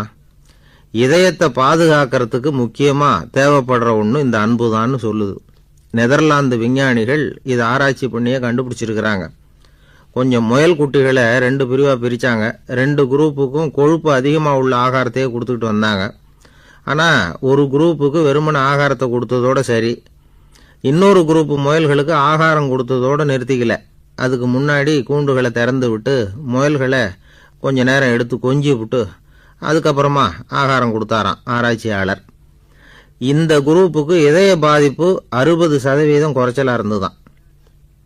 சில நோயாளிகளுக்கு ஹார்ட் அட்டாக் வந்தாலும் அதை தாங்கிக்கிட்டு குணமாகிற சக்தி அதிகமாக இருக்குது. இது எப்படின்னு ஆராய்ச்சி பண்ணி பார்த்துருக்குறாங்க. அவங்கெல்லாம் மனைவி தன் பேரில் ரொம்ப அன்பாக இருக்கிறதாக நினைக்கிறவங்களா இருக்கிறாங்களாம். இதய நோயாளிகள் பல பேரை சந்தித்து இதய நோய் ஏற்பட என்ன காரணம்னு கேட்டிருக்கிறாங்க. அவங்க சொன்ன காரணம்லாம் சாப்பாடு சம்மந்தமாக இல்லையா, மனைவி அன்பா இல்லை, இப்படிப்பட்ட காரணத்தை தான் சொல்கிறாங்களாம். அதனால் இதயத்தை பாதுகாக்கணும்னு நினைக்கிறவங்க அடுத்தவங்க அன்பாக இருக்கிறது மாதிரி பார்த்துக்குங்க, அதுதான் முக்கியம். ஒருத்தர் முகம் பூரா பிளாஸ்டரி போட்டுக்கிட்டு வந்தார். ரொம்ப கோபமாக, என்னங்க ஆச்சுன்னு விசாரித்தேன். எல்லாம் உங்களால் தான் சார்னார். விவரமாக சொல்லுங்களேன். என்ன உங்கள் தகவலை கேட்டுட்டு ஒரு பூனைக்குட்டியை கையில் எடுத்தேன், அன்பாக அதை தடவி கொடுக்கறதுக்காக. ஆனால் அது முந்திக்கிட்டது, அது என் முகத்தை தடவி கொடுத்துட்டுது, முகம் பூரா நகை கீறல், அதுதான் இப்படி அப்படின்னார். அன்புல அறிவு சேராததுனால வந்த கோளாறு இது. ஒருத்தர் ரொம்ப அவசரமாக போய்கிட்டு இருந்தார். எங்கே சார் போகிறீங்கன்னு கேட்டோம். எனக்கு வேண்டியப்பட்ட ஒருத்தருக்கு குழந்தை பிறந்திருக்கிறதாக செய்தி வந்திருக்கு, அதுதான் ஆஸ்பத்திரிக்கு போயிட்டுருக்கேன், பார்த்துட்டு வரலாம்னு அப்படின்னார். அப்படின்னா கொஞ்சம் இப்படி உட்காருங்க அப்படின்னோம். சில விவரமெல்லாம் சொல்கிறேன் கேட்டுக்கிட்டு போங்க அப்படின்னோம். உட்காந்தார். அப்புறம் சொல்ல ஆரம்பித்தோம். புதுசாக பிறந்திருக்கிற ஒரு குழந்தைய பார்க்க போகிறதுன்னா அது சாதாரண விஷயம் இல்லை. அதில் ரொம்பவும் கவனமாக நடந்துக்கணும். புது குழந்தைக்கு நோய் சுலபமாக தொற்றும். முக்கியமாக காற்று மூலமாக பரவுகிற நோய்கள் சுலபமாக வந்துடும். அதனால் நமக்கு உடம்பு சரியில்லைன்னா குழந்தைய விட்டு கொஞ்சம் தள்ளியே இருக்கிறது தான் நல்லது. பெரியவங்களை பொறுத்த வரைக்கும் சாதாரணமாக உள்ள ஒரு கிருமி கூட குழந்தைய பொறுத்த வரைக்கும் ரொம்ப மோசமான ஒரு கிருமியாக இருக்கும். சில வெளிநாடுகளில் எப்படி தெரியுமா, பிறந்த குழந்தை தூங்கிக்கிட்டு இருக்கிற ஒரு ரூமுக்கு போகணும்னா போகிறவங்க முகமூடி போட்டுக்கணும், காலணிகளை மாற்றிக்கணும், அவ்வளவு சுத்தமாக உள்ளே போய் பார்த்துட்டு வரணும். பொதுவாக சில ஆஸ்பத்திரிகளில் பார்த்திங்கன்னா பார்வையாளர்கள் நேரத்தில் விசிட்டிங் ஹவர்ஸ் தாயை விட்டு குழந்தைய தனியாக பிரித்து வச்சுருவாங்க. எதுக்குன்னு நினைக்கிறீங்க? அந்த நேரம் பல பேர் வருவாங்க போவாங்க, அவங்க கை கால் சுத்தமாக இருக்காது. சுத்தம் இல்லாத கைகள் மூலமாக கிருமிகள் பரவும். சுத்தம் இல்லாத கைன்னா மண்ணு தூசி படிஞ்சிருக்கிற கை மட்டும் தான் அர்த்தம் இல்லை. சாலையில் கையை வீசிக்கிட்டு நடந்து வர்றீங்க, குழந்தைய பொறுத்த வரைக்கும் அது கூட சுத்தம் இல்லாத கை தான். தாயை தவிர மற்றவங்க குழந்தைய தூக்காமல் பார்த்துக்கிறது நல்லது. தாய் கூட அளவோடு கொஞ்சிறதோடு நிறுத்திக்கணும். புதுசாக ஒரு குழந்தைய பெற்றுருக்கிற பொண்ணுக்கிட்ட மற்ற தாய்மார்கள் ஏதாவது சொல்லிக்கிட்டே இருப்பாங்க. குழந்தைய அப்படி வளர்க்கணும் இப்படி வளர்க்கணும் அப்படின்னு ஏதாவது அட்வைஸ் பண்ணிக்கிட்டே இருப்பாங்க. இப்படி ஓவராக அறிவுரை பண்ணுறது அந்த பொண்ணை குழப்பி விட்டுரும். அதனால் அப்படிலாம் பண்ணக்கூடாது. அந்த பெண்ணே ஏதாவது கேட்டால் கூட டாக்டர் சொல்ல வேண்டிய விவரங்களையெல்லாம் நாமே சொல்லிகிட்டு இருக்கக்கூடாது. புதுசாக பிறந்திருக்கிற குழந்தைய மட்டும்தான் இப்படி பார்க்கணும்னு இல்லை. ஒரு நோயாளி குழந்தைய பார்க்க போகிறதுனா கூட ரொம்ப எச்சரிக்கையாக தான் நடந்துக்கணும். ஒரு தின்பண்டமோ விளையாட்டு சாமானோ அந்த குழந்தைக்கு நாம் வாங்கிட்டு போகிறதா வச்சுக்குவோம். அதை நேராக கொண்டுகிட்டு போய் அந்த குழந்தைகிட்டே கொடுக்கக்கூடாது. அதோட அப்பா அம்மாக்கிட்ட ரகசியமாக கொடுக்கலாம். அவங்க முடிவு பண்ணட்டும் குழந்தைகிட்ட அதை கொடுக்கலாமா வேண்டாமாங்கிறத. அவங்களுக்கு தான் தெரியும் அதோட மனசும் உடம்பும். உங்கள் அக்கறையை காட்டுறதா நினச்சிக்கிட்டு குழந்தை வாயில் எதையும் கொண்டுட்டு போய் போடாதீங்க. போகிறப்போ உங்கள் வீட்டு குழந்தையும் அழைச்சிட்டு போகாதீங்க. இது நோயை வாங்கிட்டு வந்துடும், அல்லது புதுசாக ஒரு நோயை அதுக்கிட்ட கொடுத்துட்டு வந்துடும். என்னதான் உங்களுக்கு பழக்கமான குழந்தையாக இருந்தால் கூட அதுக்கு விருப்பம் இல்லைன்னா பேசக்கூடாது. அங்கே போய் அவங்க பள்ளிக்கூடத்தை ஞாபகப்படுத்திகிட்டு இருக்கக்கூடாது. நோயில் இருக்கிறப்ப ஸ்கூலை பற்றி பேச அது விரும்பாது. ஆஸ்பத்திரியை விட்டு வெளியில் புறப்படுறப்போ குழந்தைகிட்ட சொல்லணும்னு அவசியம் இல்லை. அதோட அப்பா அம்மா கிட்ட சொல்லிவிட்டு புறப்பட்டா போதும், குழந்தை கோபிச்சிக்காது. சமூக சம்பிரதாயத்தை பற்றி அது கவலைப்படுறதில்லை. இப்படி எல்லா விவரமும் நம்ம எதிரில் உட்காந்துருந்தவங்ககிட்ட சொல்லி முடித்தோம். ரொம்ப நன்றி சார் அப்படின்னு சொல்லிவிட்டு அவர் புறப்பட்டார். குழந்தைங்க கொஞ்சம் வளர்கிற வரைக்கும் தான் நாம் எச்சரிக்கையாக இருக்கணும்னு இல்லை, வளர்ந்த பிறகு இன்னும் எச்சரிக்கையாக இருக்கணும். ஒரு பையன் பள்ளிக்கூடத்துலேருந்து திரும்பி வீட்டுக்கு வந்தான். முகம் பூரா நகத்தால் கீறி இருந்தது. அப்பா பார்த்து பயந்துட்டார். யாருடா உன்னை இப்படி பண்ணது அப்படின்னார். என் கூட படிக்கிற இன்னொரு பையன்னா. நாளைக்கு உன் கூட பள்ளிக்கூடத்துக்கு வர்றேன், நீ எனக்கு அவனை அடையாளம் காட்ட முடியுமான்னார். அது ரொம்ப சுலபம் நான் பையன். எப்படின்னார் அப்பா. அவன் காதில் ஒன்றை கையோடு எடுத்துகிட்டு வந்திருக்கிறேன், இதோ என் பையில் தான் வச்சுருக்கேன் அப்படிங்கிறான் அந்த பையன். ஒருத்தர் ரொம்ப அவசரமாக வந்தார். சார், மனுஷன் நிம்மதியாக இருக்கிறதுக்கு என்ன வழின்னு கேட்டார். சீக்கிரமாக ஒரு கல்யாணத்தை பண்ணிங்க, எல்லாம் சரியாக போடும் அப்படின்னோம். அவர் ஒரு மாதிரியாக பார்த்தார். ஏற்கனவே எனக்கு கல்யாணம் ஆகிட்டுது சார், அதனால தானே நிம்மதியாக இருக்கிறதுக்கு வழி கேட்குறேன் அப்படின்னார். சரி, இவர் ஒரு மாதிரியான கேஸ் அப்படின்னு நினச்சிக்கிட்டு நம்மக்கிட்ட இருந்த ஒரு சின்ன புத்தகத்தை அவர்கிட்ட தூக்கி கொடுத்தோம். இதை படித்து பாருங்கன்னு. கல்யாணத்துக்கு பிறகும் சந்தோஷமாக இருக்கிறதுக்கு என்ன வழி அப்படிங்கிற கேள்விக்கு அந்த புத்தகத்தில் விளக்கம் இருந்தது. கணவன் மனைவிக்குள்ளே சிக்கல் வராமல் இருக்கிறதுக்கு அதில் சில வழிகளை சொல்லி கொடுத்துருக்குறாங்க. அதெல்லாம் என்னென்ன அப்படிங்கிறத இப்போ பார்க்கலாமா? குடும்பம்னு இருந்தால் கோபம் வரதான் செய்யும், அது வந்துட்டு போட்டும் பரவாயில்ல. ஆனால் அந்த கோபம் ஒரே நேரத்தில் 2 பேருக்கும் வந்துடாமல் பார்த்துக்கணும். ஒரு சமயத்தில் யாராவது ஒருத்தர் தான் கோபப்படணும், அடுத்தவங்க அமைதியாக இருக்கணும். அதுக்கப்புறம் இவர் அமைதியான உடனே அவங்க ஆரம்பிச்சிக்கலாம். கோபமாக ஏதாவது சொன்னால் உடனே கோபமாக பதில் சொல்லக்கூடாது. கொஞ்சம் பொறுத்து கோபம் தீர்ந்த உடனே அந்த பதிலை சொல்லலாம். அப்போ பதில் கோபமாக இருந்தால் கூட அது அவ்வளோ பெருசாக தெரியாது. அற்ப விஷயத்துக்கெல்லாம் காய்ச்சி மூச்சுன்னு கத்திகிட்டு இருக்கக்கூடாது. உங்கள் 2 பேருக்குள்ளே ஒரு தர்க்கம் ஆரம்பமாயிட்டுதுன்னு வச்சுக்கோங்க. கடுமையாக 2 பேரும் விவாதம் பண்ணுறீங்க. உங்களில் ஒருத்தர் இதில் ஜெயிக்கணும்னா அது நீங்களாக இருக்க வேணாம், அடுத்தவங்க ஜெயிக்கிறதுக்கு நீங்கள் துணையாக இருங்களேன். அப்படின்னா நீங்கள் கொஞ்சம் விட்டு கொடுக்கணும், அவ்வளவுதான். ஏதாவது குத்தம் சொல்லணுமா, செஞ்ச தப்பை சுட்டி காட்டணுமா, விமர்சனம் பண்ணணுமா, பண்ணுங்க, வேணான்னு சொல்லலை. ஆனால் சொன்னதை அப்படி சொல்கிறத கொஞ்சம் அன்பாக இதமாக சொல்லுங்கள். எப்போ நடந்த தவறுகளையெல்லாம் இப்போ போய் மறுபடியும் ஞாபகப்படுத்திகிட்டு இருக்க வேண்டாம். நான் அப்போவே சொன்னேன் இந்த புடவை வேணாம்னு, நீங்கள் தான் கேட்கல, இப்போ பாருங்கள் கிழிஞ்சு போச்சு இப்படின்னு கத்துனாங்க ஒரு அம்மா. எப்போ சொன்னீங்கன்னு கேட்டால் ஒரு 10 வருஷத்துக்கு முன்னாடி தீபாவளி சமயத்தில் அப்படிங்கிறாங்க. அது என்ன இன்னும் அப்படியே புதுசாகவே இருக்கும்? உங்களுக்கு அவர் தான் பெருசு, அவருக்கு நீங்கள் தான் பெருசு. அதை விட இந்த உலகத்தில் வேறு எதுவும் முக்கியம் இல்லைன்னு நினைக்கணும். நீ தான் என்னுடைய உலகம்னு எத்தனை தடவை சொல்லியிருப்பீங்க? அதெல்லாம் வெறும் வசனமாக போயிடக்கூடாது. ஏதாவது ஒரு பிரச்சனையை பற்றி கடுமையாக விவாதம் பண்ணிக்கிட்டு இருக்கீங்க, அதை அப்படியே பாதியில் விட்டுட்டு படுக்கைக்கு போயிடக்கூடாது. சொச்சத்தை நாளைக்கு பேசிக்கலாம்னு. அப்படி போனால் தூக்கம் வராது. பிரச்சனையை ஒரு முடிவு பண்ணிக்கிட்டு அதுக்கப்புறமா தூங்க போகணும். ஒரு நாளில் ஒரு தடவையாவது உங்கள் ஜோடியை பாராட்டி நல்ல விதமாக கனிவாக ஒரு வார்த்தை சொல்லணும் அப்படின்னு தீர்மானம் பண்ணிங்க. ஏதாவது தப்பு பண்ணிவிட்டீங்கன்னா பரவாயில்ல, அதை ஒத்துக்கிறதுக்கும் மன்னிப்பு கேட்குறதுக்கும் தயாராக இருக்கணும். அது ஒன்றும் கேவலம் கிடையாது. வீட்டுக்குள்ளே தானே கேட்க போகிறீங்க, வெளியில் யாருக்கு தெரிய போதும்? எப்படியோ உங்களுக்குள்ளே ஒரு சமரசம் ஆனால் சரிதான். ஒரு தகராறுன்னு எடுத்துக்கிட்டால் குறைஞ்சபட்சம் அதுக்கு 2 பேர் தேவை. தனியாகவே உட்காந்துக்கிட்டு நான் இப்போ தகராறு பண்ணிகிட்ருக்கிறேன் அப்படின்னு யாரும் சொல்ல முடியாது. 2 பேர் தகராறு பண்ணுறாங்கன்னா பொதுவாக அந்த 2 பேரில் யார் அதிகமாக பேசுகிறாங்களோ அவங்க பேரில் தான் தப்பு இருக்கும். அதை மனசில் வச்சுக்கணும். இதெல்லாம் தான் அந்த புத்தகத்தில் போட்டிருக்கிற வழிமுறைகள். இவ்வளவும் சரியாக வரலைன்னா அப்புறமா சொல்லுங்கள், வேறு புத்தகம் ஏதாவது இருக்கான்னு தேடுவோம். ஒரு கணவன் தன்னுடைய மனைவியை அழைச்சிட்டு ஒரு மனோதத்துவ டாக்டர்கிட்ட வந்தாராம். டாக்டர், எங்களுக்கு கல்யாணம் ஆகி 30 வருஷ காலமாக நாங்கள் ஒரு விஷயத்தில் கூட ஒத்து போனதில்லை அப்படின்னு ஆரம்பித்தார். உடனே அந்த அம்மா குறுக்கிட்டு, அது 30 வருஷம் இல்லை 32 வருஷம் அப்படின்னாங்களாம். ஒரு சின்ன பையன் வந்தான். அவனை பார்த்து ஒரு கேள்வி கேட்டோம். ஏன்ப்பா உங்கள் வீட்டில் அம்மா புத்திசாலியா அப்பா புத்திசாலியா அப்படின்னு. அவன் அலட்சியமாக நம்மளை பார்த்து சிரிக்கிறான். என்ன சார் இது, இந்த காலத்தில் இது கூட தெரியாமல் இருக்கிறீங்களே அப்படிங்கிறான். ஒரு சின்ன பையன் நம்மளை பார்த்து இப்படி கேட்டுவிட்டானே அப்படின்னு நினைக்கிறப்போ நமக்கு ஒரு மாதிரி ஆகிடும். அதுக்கப்புறம்தான் இந்த தாத்தா பாட்டிலாம் சொல்கிற ஒரு கதை ஞாபகத்துக்கு வந்தது. அது என்ன கதை தெரியுமா? ஒரு ஊரில் ஒரு அம்மாவும் பிள்ளையும் இருந்தாங்களாம். அந்த மகனுக்கு திடீர்னு தேசாந்திரம் போய் வரணும்னு ஆசை வந்துட்டுது. ஊராக போய் சுற்றி பார்க்கணுங்கிற ஆசை. அந்த அம்மாவுக்கு இது பிடிக்கல. மகனை பிரிஞ்சு இருக்கிறதுக்கு அவங்க மனசு இடம் கொடுக்கல. வேணாப்பான்னு சொல்லி பார்த்தாங்க, அவன் கேட்கல. திடீர்னு புறப்படவும் செஞ்சுட்டான். சரி, இனிமேல் அவனை தடுக்க முடியாதுன்னு முடிவு பண்ணிக்கிட்டாங்க அந்த அம்மா. இருந்தாலும் புத்திசாலித்தனமாக ஒரு யோசனை பண்ணாங்க. மகனை கிட்டத்தில் கூப்பிட்டாங்க. அவங்ககிட்ட சொன்னாங்க, இதை பாருப்பா, நீ தேசாந்திரம் போகிறதுன்னு தீர்மானம் பண்ணிவிட்ட, அதை நான் தடுக்கலை, போயிட்டு வந்துடும். ஆனால் போகிறதுக்கு முன்னாடி எனக்கு ஒரு வாக்குறுதி கொடுத்துட்டு போ அப்படின்னாங்க. போகிறப்போ ராத்திரியாக இருந்தாலும் பகலாக இருந்தாலும் சரி, புளிய மரத்து நிழலில் தான் தங்கணும்.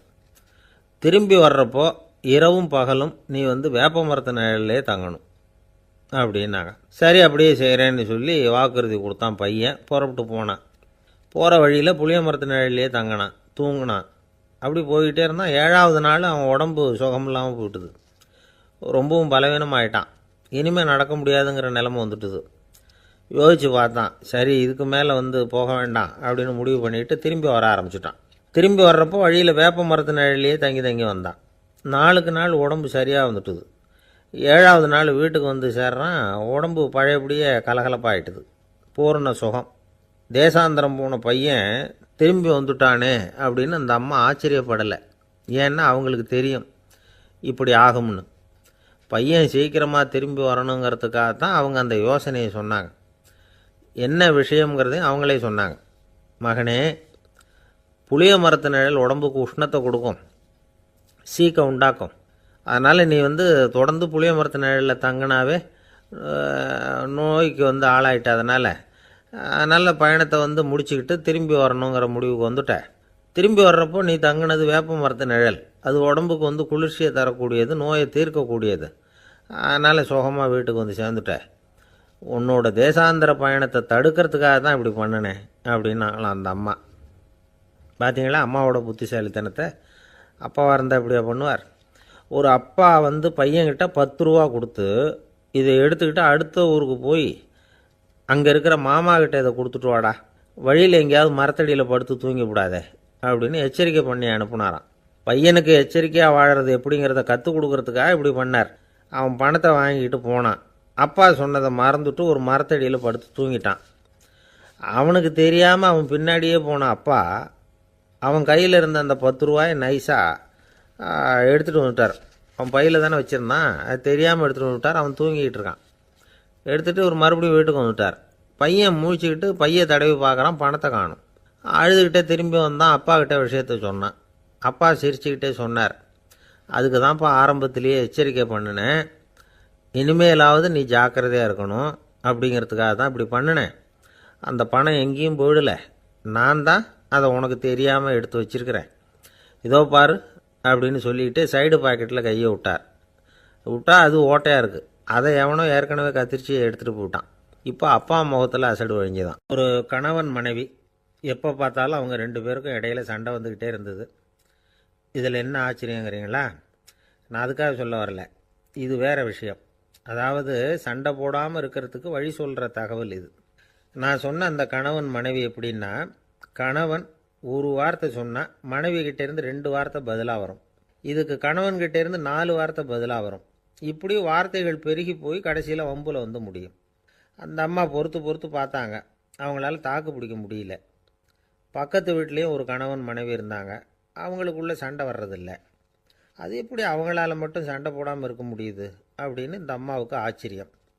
ஒரு நாள் நேராக பக்கத்து வீட்டு அம்மாக்கிட்டே போய், ஏம்மா, நீங்கள் எப்படி கணவனும் மனைவியும் சண்டை போட்டுக்காமல் இருக்கிறீங்க, அது எப்படி முடியுது உங்களால் அப்படின்னு கேட்டாங்க. அதுக்குன்னு ஒரு மருந்து இருக்குது, அதை சாப்பிட்டா சண்டை வராது அப்படின்னாங்க அவங்க. சரிங்க, அந்த மருந்தை அவர் சாப்பிட மாட்டேன்னு சொல்லிட்டா என்ன பண்ணுறது அப்படின்னு கேட்டிருக்கிறாங்க இவங்க. அந்த மருந்து அவருக்கு இல்லைம்மா, உனக்கு தான் அப்படின்னாங்களாம் அவங்க. அப்படியா? அப்படின்னா கொடுங்க, ரொம்ப நல்லதாக போச்சு. அதை எப்படி சாப்பிட்றதுங்கிற விவரத்தையும் சொல்லுங்கள், எங்கே அது கிடைக்குங்கிறதையும் சொல்லுங்கள், வாங்கிக்கிறேன் அப்படின்னு கேட்டாங்களாம் இவங்க. வேறு எங்கேயும் போய் வாங்க வேண்டாம், என்கிட்டே இருக்க அந்த மருந்து, அதில் கொஞ்சம் தர்றேன், வாங்கி வச்சுக்க. உன் வீட்டுக்காரர் உன்னோட சண்டையை ஆரம்பிக்கிறப்போலாம் நீ இந்த மருந்தில் 1 அவுன்ஸ் வாயில் ஊற்றிக்கணும். அதை உடனே குடிச்சிடக்கூடாது.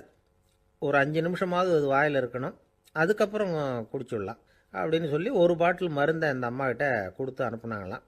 மருந்தை எடுத்துக்கிட்டு இந்த அம்மா வீட்டுக்கு வந்திருக்கிறாங்க. வீடு பூட்டி இருந்ததுனால கணவன் வாசல்லையே காத்துட்ருக்கிறான். மனைவியை கண்டதும் சண்டை போட ஆரம்பிச்சிட்டான். வீட்டை பூட்டிவிட்டு எங்கே போய் தொலைஞ்ச, எவ்வளோ நேரமாக ஒரு மனுஷன் வாசல்லையே காத்துட்டு கிடக்கிறது அப்படி இப்படின்னு கத்த ஆரம்பிச்சிட்டான். மனைவி இதுக்கு பதிலே சொல்லலை. அந்த அம்மா பேசாமல் வீட்டை திறந்தாங்க, சமையல் அறைக்குள்ளே போனாங்க, 1 அவுன்ஸ் மருந்தை வாயில் ஊற்றிக்கிட்டாங்க. அன்னைக்கு சண்டை மேற்கொண்டு வளரவே இல்லை, நின்றுட்டுது. மருந்து பரவாயில்லை. அதுக்கப்புறம் பல சந்தர்ப்பங்களில் சண்டை வரும் போல் இருக்கிறப்போலாம் இந்த மருந்து அதை நிறுத்தியிருக்கு. பிரமாதமான மருந்தாக இருக்குது இதை கொஞ்சம் அதிகமாகவே வாங்கி வீட்டில் வச்சுக்க வேண்டியது தான் அப்படின்னு முடிவு பண்ணிவிட்டு இந்த அம்மா மறுபடியும் பக்கத்து வீட்டு அம்மாக்கிட்ட போனாங்க. எவ்வளவு விலையானாலும் சரி, நான் காசு கொடுத்து வாங்கி வச்சுக்கிறேன், எந்த கடையில் இருக்குது இந்த மருந்து சொல்லுங்க அப்படின்னு கேட்டாங்க. இந்த மருந்துக்கு விலையே கிடையாதுங்க, இலவசமாகவே கிடைக்கும்னாங்களாம் அவங்க. அது எப்படி விலை இல்லாமல் இதை விற்க முடியுது அப்படின்னு கேட்டாங்களாம் இவங்க.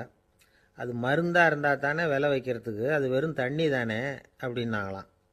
வெறும் தண்ணியாக சண்டையை நிறுத்துது அப்படின்ட்டு இருக்காங்க இவங்க. அது சண்டையை நிறுத்தலை, உன்னோட மௌனம் தான் சண்டையை நிறுத்துது. நீ வாயில் தண்ணியை வச்சுக்கிறதுனால எதிர்த்து பேசுறதில்ல, அதனால் உன்னுடைய கணவர் கோபம் வந்து சாந்தமாயிடுது அப்படின்னாங்களாம் அவங்க. இந்த கதையிலேருந்து சண்டையை நிறுத்துகிற மருந்து எதுன்னு தெரிஞ்சுக்கிட்டோம் இல்லையா. ஒருத்தர் என்ன பண்ணார், பாட்டிலில் வந்து தண்ணியை ஊற்றி வச்சுக்கிட்டு அவர்கிட்ட வர்றவங்களுக்கெல்லாம் இதை சிபாரிசு பண்ணலாம்னு நினச்சிக்கிட்டு உட்காந்துருந்தார். ஒரு அம்மா வந்தாங்க. இதை கேட்டுவிட்டு இதையே ஒரு மருந்து மாதிரி கொடுக்கலாம்ங்கிறது அவர் முடிவு. அதனால் பாட்டிலில் தண்ணி அடைச்சி வச்சுக்கிட்டு அதில் கலருக்காக என்னத்தையோ ஒரு ஜீரகம் அது மாதிரி எதையாவது கலந்து வச்சுக்கிட்டு ஒரு மருந்து மாதிரி ஒரு பாவனையில் வச்சுக்கிட்டு உட்காந்துருக்கார்.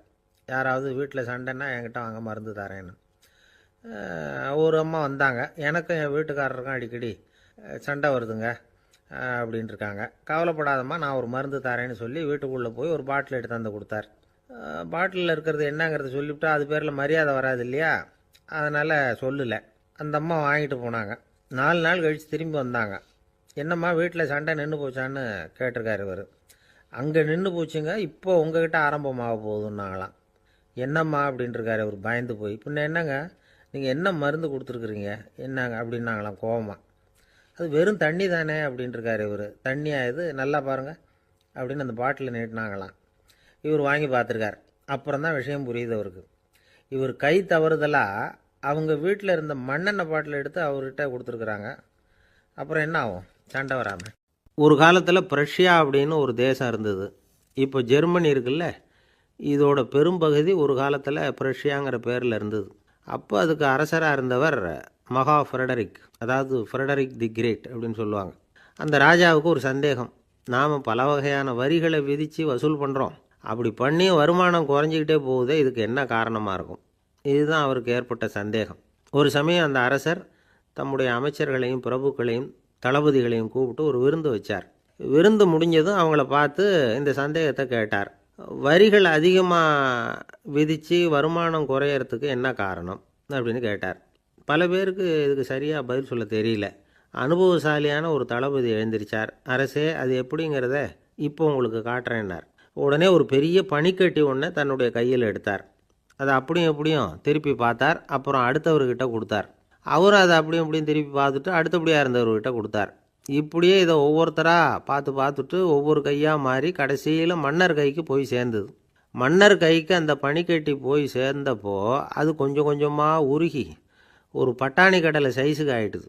மன்னர் யோசனை பண்ணார், வரி அதிகமாக போட்டாலும் வந்து சேர்றது குறைவாக இருக்கிறதுக்கு என்ன காரணம் அப்படிங்கிறது அவருக்கு புரிஞ்சு போச்சு. காலம்தான் மாறிக்கிட்டு இருக்கே தவிர இந்த கையூட்டு வாங்குகிற பழக்கம் மாறினதாக தெரியல. இன்னொரு ராஜா இருந்தார். அவர் தன்னுடைய ராஜாங்கத்தில் லஞ்ச ஊழலே சுத்தமாக இருக்கக்கூடாது அப்படின்னு நினச்சார். அவர்கிட்ட பல்வேறு துறைகளுக்கும் பொறுப்பாக இருந்த பல பேரும் ரொம்ப சுத்தமாகவும் நேர்மையாகவும் இருந்தாங்க. ஒரே ஒருத்தர் மட்டும் எல்லார்கிட்டையும் லஞ்சம் வாங்கிட்டே இருந்தார். அவரை வேறு வேறு துறைகளுக்கு மாற்றி பார்த்தாரு. அந்த ராஜா என்னென்னமோ பண்ணி பார்க்குறாரு. எந்த வேலையை கொடுத்தாலும் அதுலேயும் லஞ்சம் வாங்கிறதுக்கு ஒரு வழியை உண்டு பண்ணிக்குவார் அந்த ஆள். ராஜாவுக்கு இது ஒரு பெரிய தலைவலியாக போட்டுது. இவர் என்ன பண்ணுறது, இவருக்கு என்ன வேலையை கொடுக்கறது, கொஞ்சம் கூட லஞ்சம் வாங்கிறதுக்கு சான்ஸே இல்லாத ஒரு வேலையை கொடுக்கணும் அப்படின்னு திட்டம் போட்டார். ஒரு நாள் அவருக்கு அந்த உத்தரவும் போட்டுட்டார். அதாவது அவருக்கு என்ன வேலைன்னா, கடற்கரையில் தான் அவருக்கு ஆஃபீஸ். அங்கேயே இருந்துக்க வேண்டியது. தினமும் எத்தனை கடல் அலை கரையில் வந்து மோதுது அப்படிங்கிறத கணக்கெடுத்து ராஜாவுக்கு தெரிவிக்க வேண்டியது. இதுதான் அவருக்கு வேலை. பேசாமல் அலையை எண்ணிட்டு உட்காந்துருக்கட்டும், அப்போவாவது அவர் லஞ்சம் வாங்குகிற சந்தர்ப்பம் இல்லாமல் போயிடும் அவருக்கு அப்படின்னு நினச்சார் ராஜா. இந்த ஆள் கடற்கரைக்கு போய் டியூட்டியில் ஜாயின் பண்ணிக்கிட்டார். ஒரே மாதத்தில் அங்கே சொந்தமாக ஒரு பிரம்மாண்டமான மாளிகை கட்டி விட்டார். ராஜாவுக்கு இது பெரிய ஆச்சரியமாக போச்சு. அலையை என்ற வேலையில் அந்த ஆள் எப்படி பணம் சம்பாதிச்சார் அப்படின்னு விசாரித்து பார்த்தார் அக்கம் பக்கத்தில். அந்த ஆள் என்ன பண்ணியிருக்கிறாருன்னா, கடற்கரையில் போய் பொறுப்பை ஏற்றுக்கிட்ட உடனே அங்கே இருந்த மீனவர்கள்கிட்ட எல்லாம் இந்த கரையில் வந்து ஒரு நாளில் வந்து மோதுகிற அலைகள் எத்தனை அப்படின்னு கேட்டிருக்காரு. அது எப்படிங்க தெரியும்னு இருக்காங்க அவங்க. தினமும் அந்த எண்ணிக்கை தெரியணும். நம்ம ராஜாவுக்கு தினமும் அறிக்கை அனுப்பணும், டெய்லி ரிப்போர்ட்டு. தவறுனா நீங்கள் இந்த கடலில் போய் மீன் பிடிக்கிறதுக்கு ராஜாவோட அனுமதி கிடைக்காது அப்படின்ட்டுருக்கார். உடனே மீனவர்கள்லாம் பயந்து போட்டாங்க. கடலுக்கு போகிறதுக்கு அனுமதி இல்லைன்னா பட்டினி கிடக்கிறது மாதிரி ஆகிடுமே. மெதுவாக அந்த ஆளுகிட்ட போனாங்க. காதோட காதாக சொன்னாங்க, ஐயா, எங்களால் கடல் அலையை எண்ண முடியாது.